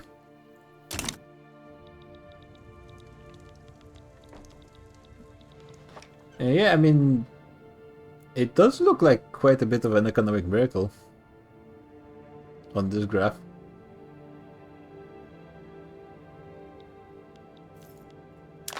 And what are... yeah, this... mandates are almost finished. Although you need really the third one for construction to get the company, which would be really important.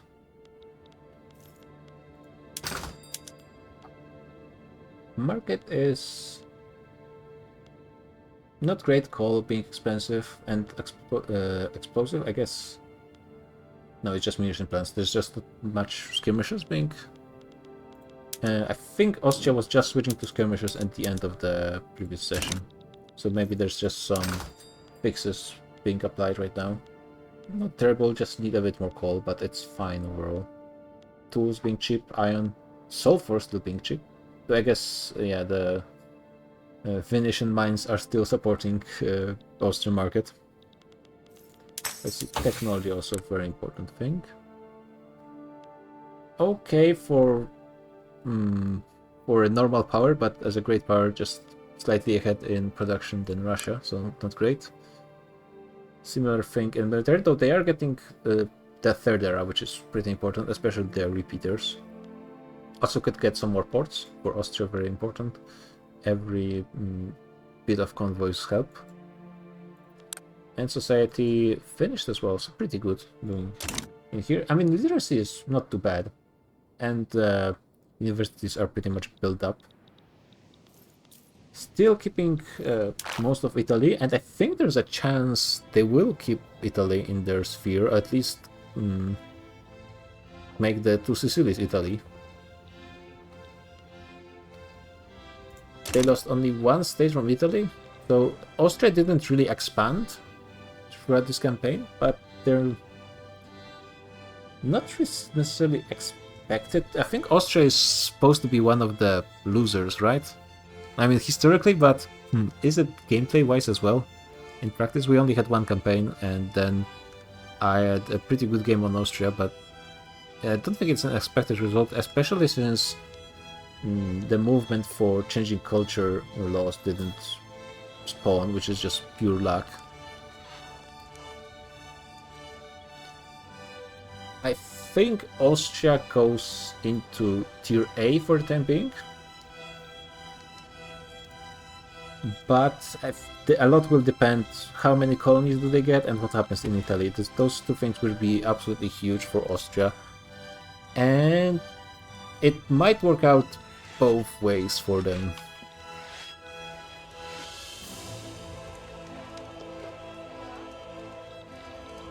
Yeah, and for the time being, Austria is... no trade, I mean colonies. Austria is keeping Italy for the most part, despite losing one state, but they're keeping everything else. And I think they have some chance of keeping it, and they're starting on their colonial empire. I'm surprised no one has taken Madagascar. Now, I guess Zulu is too close to Great Britain, but this is a lot of pops. Not that much actual stuff on the island. I think there's barely anything to mine, like some coal. But I think rubber spawns here a little bit, at least. Or maybe not. No, actually I don't think so, but still. It's a colony. France has claimed Madagascar. Well, I haven't read the African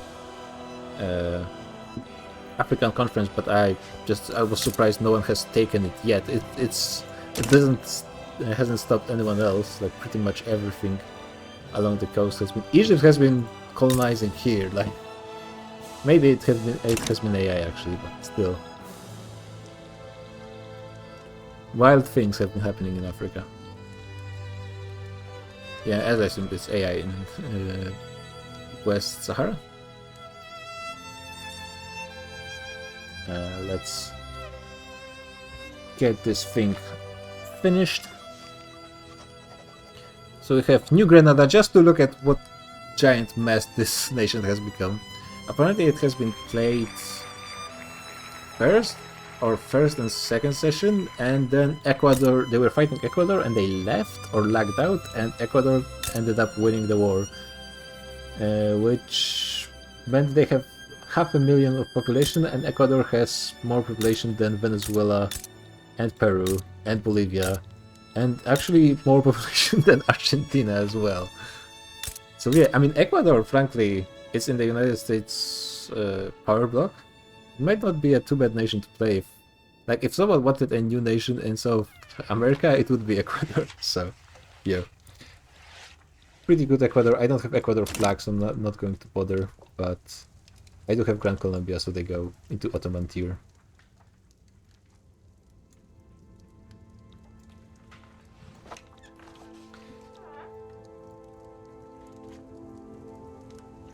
fully deserved, I believe.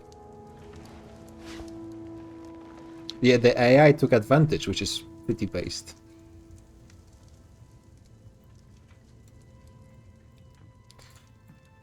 Okay, there's 2 real nations and 1 fake. I'll let you guys guess which one is which. Unfortunately, that means there's only 2 real nations left, but let's get Belgium out of the way. Belgium should be doing pretty nice.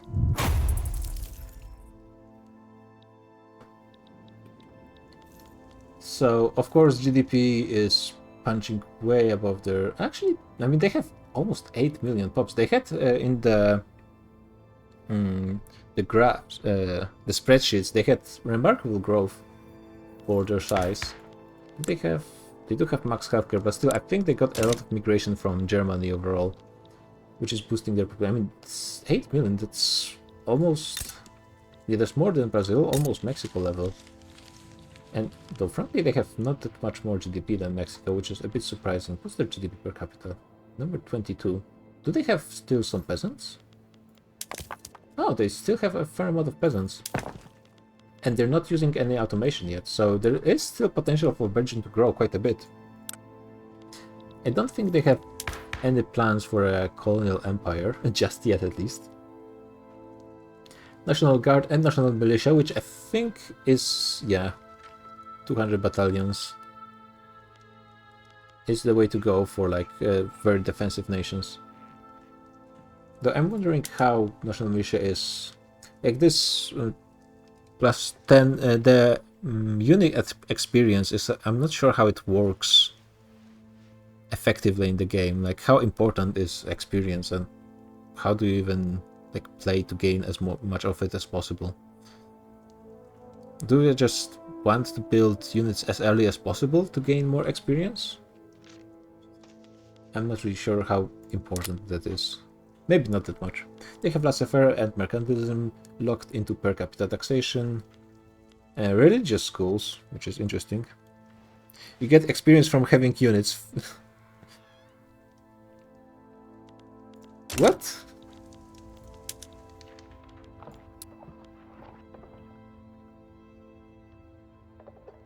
Okay. Every unit this week this unit gains experience, it will gain... Oh, this is the highest Confederacy level. Okay, so fresh units are just not that great and over time. Okay, so that's how it works. I wonder how much time it takes for it to reach the elite unit experience. Yeah, this seems like a pretty significant bonus, right?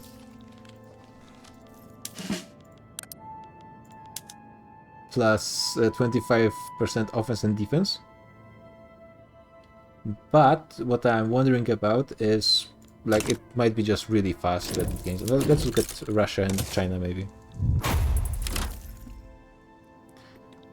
I'm not sure when I upgraded to skirmishers. It might have been a while ago. Okay, so this is elite, and this is veteran, and it gains 1.25. And it's about to get it in the next week. It needs 400 weeks, so that's about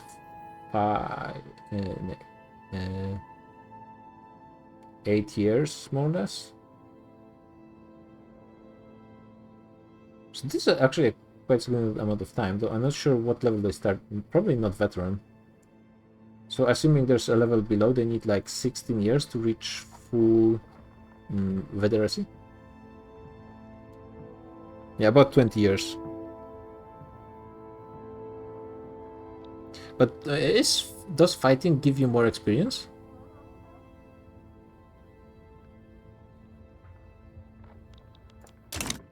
Because that turns out you need to start your build-up way earlier.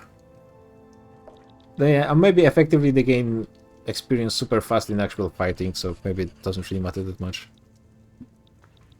So it's definitely something I will be paying close attention to during the next war, wherever it starts. Do they gain XP and how much? 125 construction, which is not super much. Actually, I mean, for their size is actually pretty decent.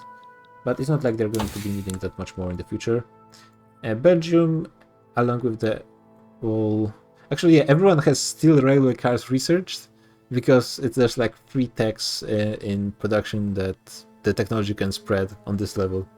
So everyone has steel railway cars. Because everyone hadn't developed dynamite and reinforced concrete, because those are good. Military also... Oh damn, I mean... Belgium, if they really wanted, they could rush trench infantry, though, like, this would be super expensive and probably not worth it anyways, but they could. They have no text in their navy tree. And yeah, tech is pretty nice for Belgium. Part of the German market, which is pretty good as well. I mean, I think they're going to A. They managed to get Luxembourg, which is pretty decent expansion for Belgium.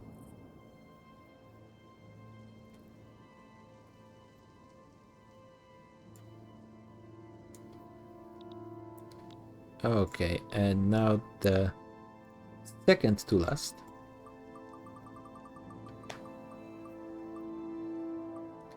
And it's Dutch East Indies. Who would have thought? Marius, who has been here for, I mean, at least, what, 2 hours? Yeah, you gotta wait a moment more, bro. And now, let's look at the Dutch East Indies, which is number 10 in GDP. Yeah, so it's definitely pretty decent. They are not supposed to be played because the previous player lagged out, so we'll see what happens. But yeah, similar situation. They have industry ban. They have technocracy, which is interesting. What are their interest groups like? Landowners are very weak. Rural folk are super strong. Intelligentsia is pretty strong. That's pretty interesting. Rural folk kinda suck, but they're not the worst.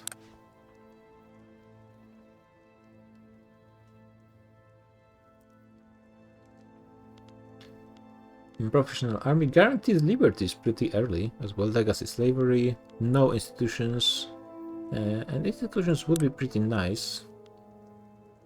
They do have fairly low population, so they wouldn't be that expensive. Property women. The technologies are a bit, the laws are a bit of a mess, but it shouldn't be too difficult to fix them. Trade unions are at 9.4%, so this might be the strongest trade unions in the game currently in the Dutch East Indies, which is kind of surprising, but I guess okay.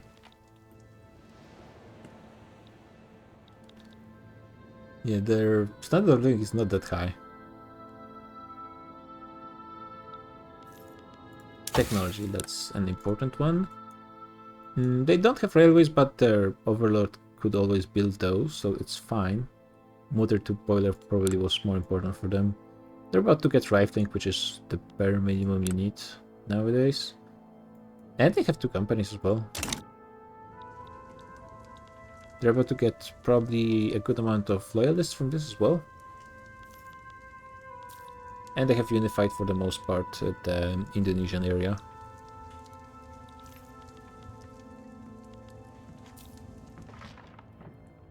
Seems like they've been... yeah, it's only from 58, so hard to judge that much. I guess they go into B, kind of because I'm not sure what would I expect from Dutch East Indies, and they're also affected by their overlord. So it's a bit hard to say what's the potential of the Dutch East Indies. They're actually kind of running out of peasants. Their population is not that big. Apparently, they were about to get universal suffrage, but that failed because of the disconnect. Still, I think it's a pretty interesting nation for a player to hop in. There's definitely a few. I think Korea is definitely the most interesting nation to play currently. And from the AI nations, maybe Indonesia would be next. I'm trying to look at AI nations over here. So Australia, this Switzerland is kind of boring probably, unless someone just wants to watch. Yeah, probably it's Korea and then Dutch East Indies for anyone who wants to join. Now let's do this one last time. Sardinia, Piedmont.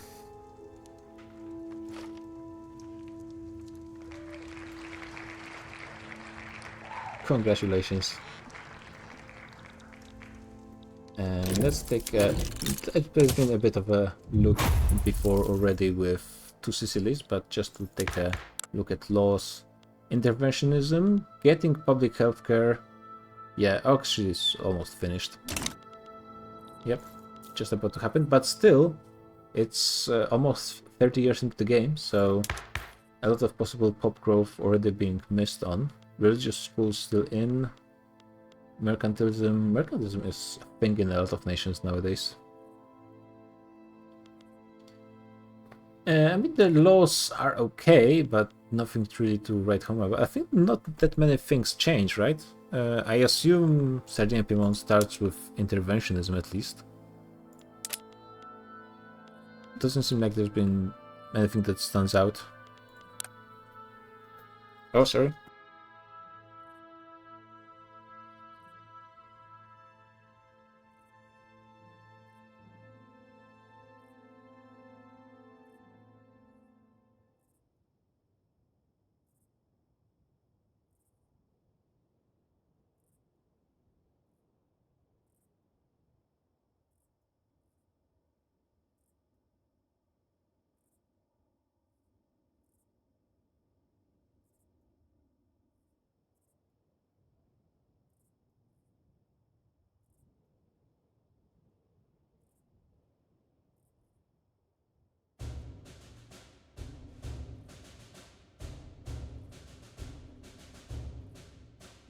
Okay, sorry for that. That was just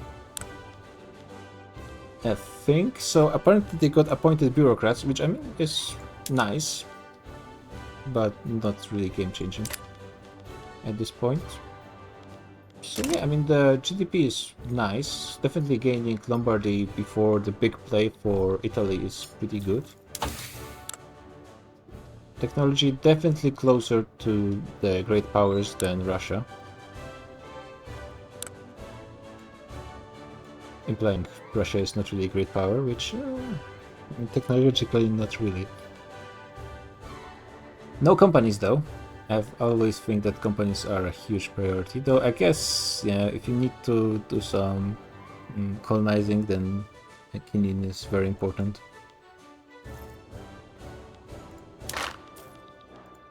And yeah, the army is definitely much better for Sardinia Piedmont, which is going to be very important in the upcoming days. And yeah, the military tech is not really ahead of time. It's probably going to be very comparable to Austria and to Sicilies.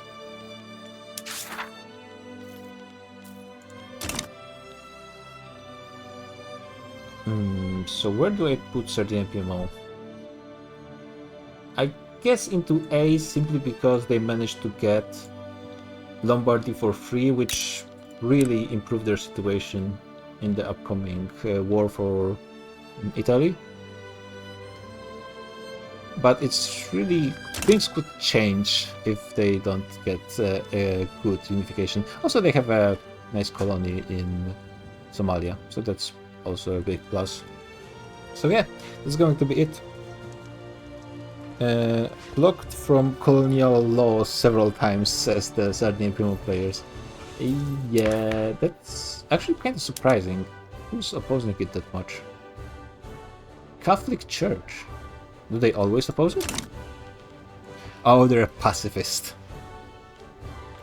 Pacifist, and the church is the strongest as well. Yeah, okay, so that's going to be the stream. I'm gonna post the tier list in the chat. And yeah, see you guys on Thursday. GG.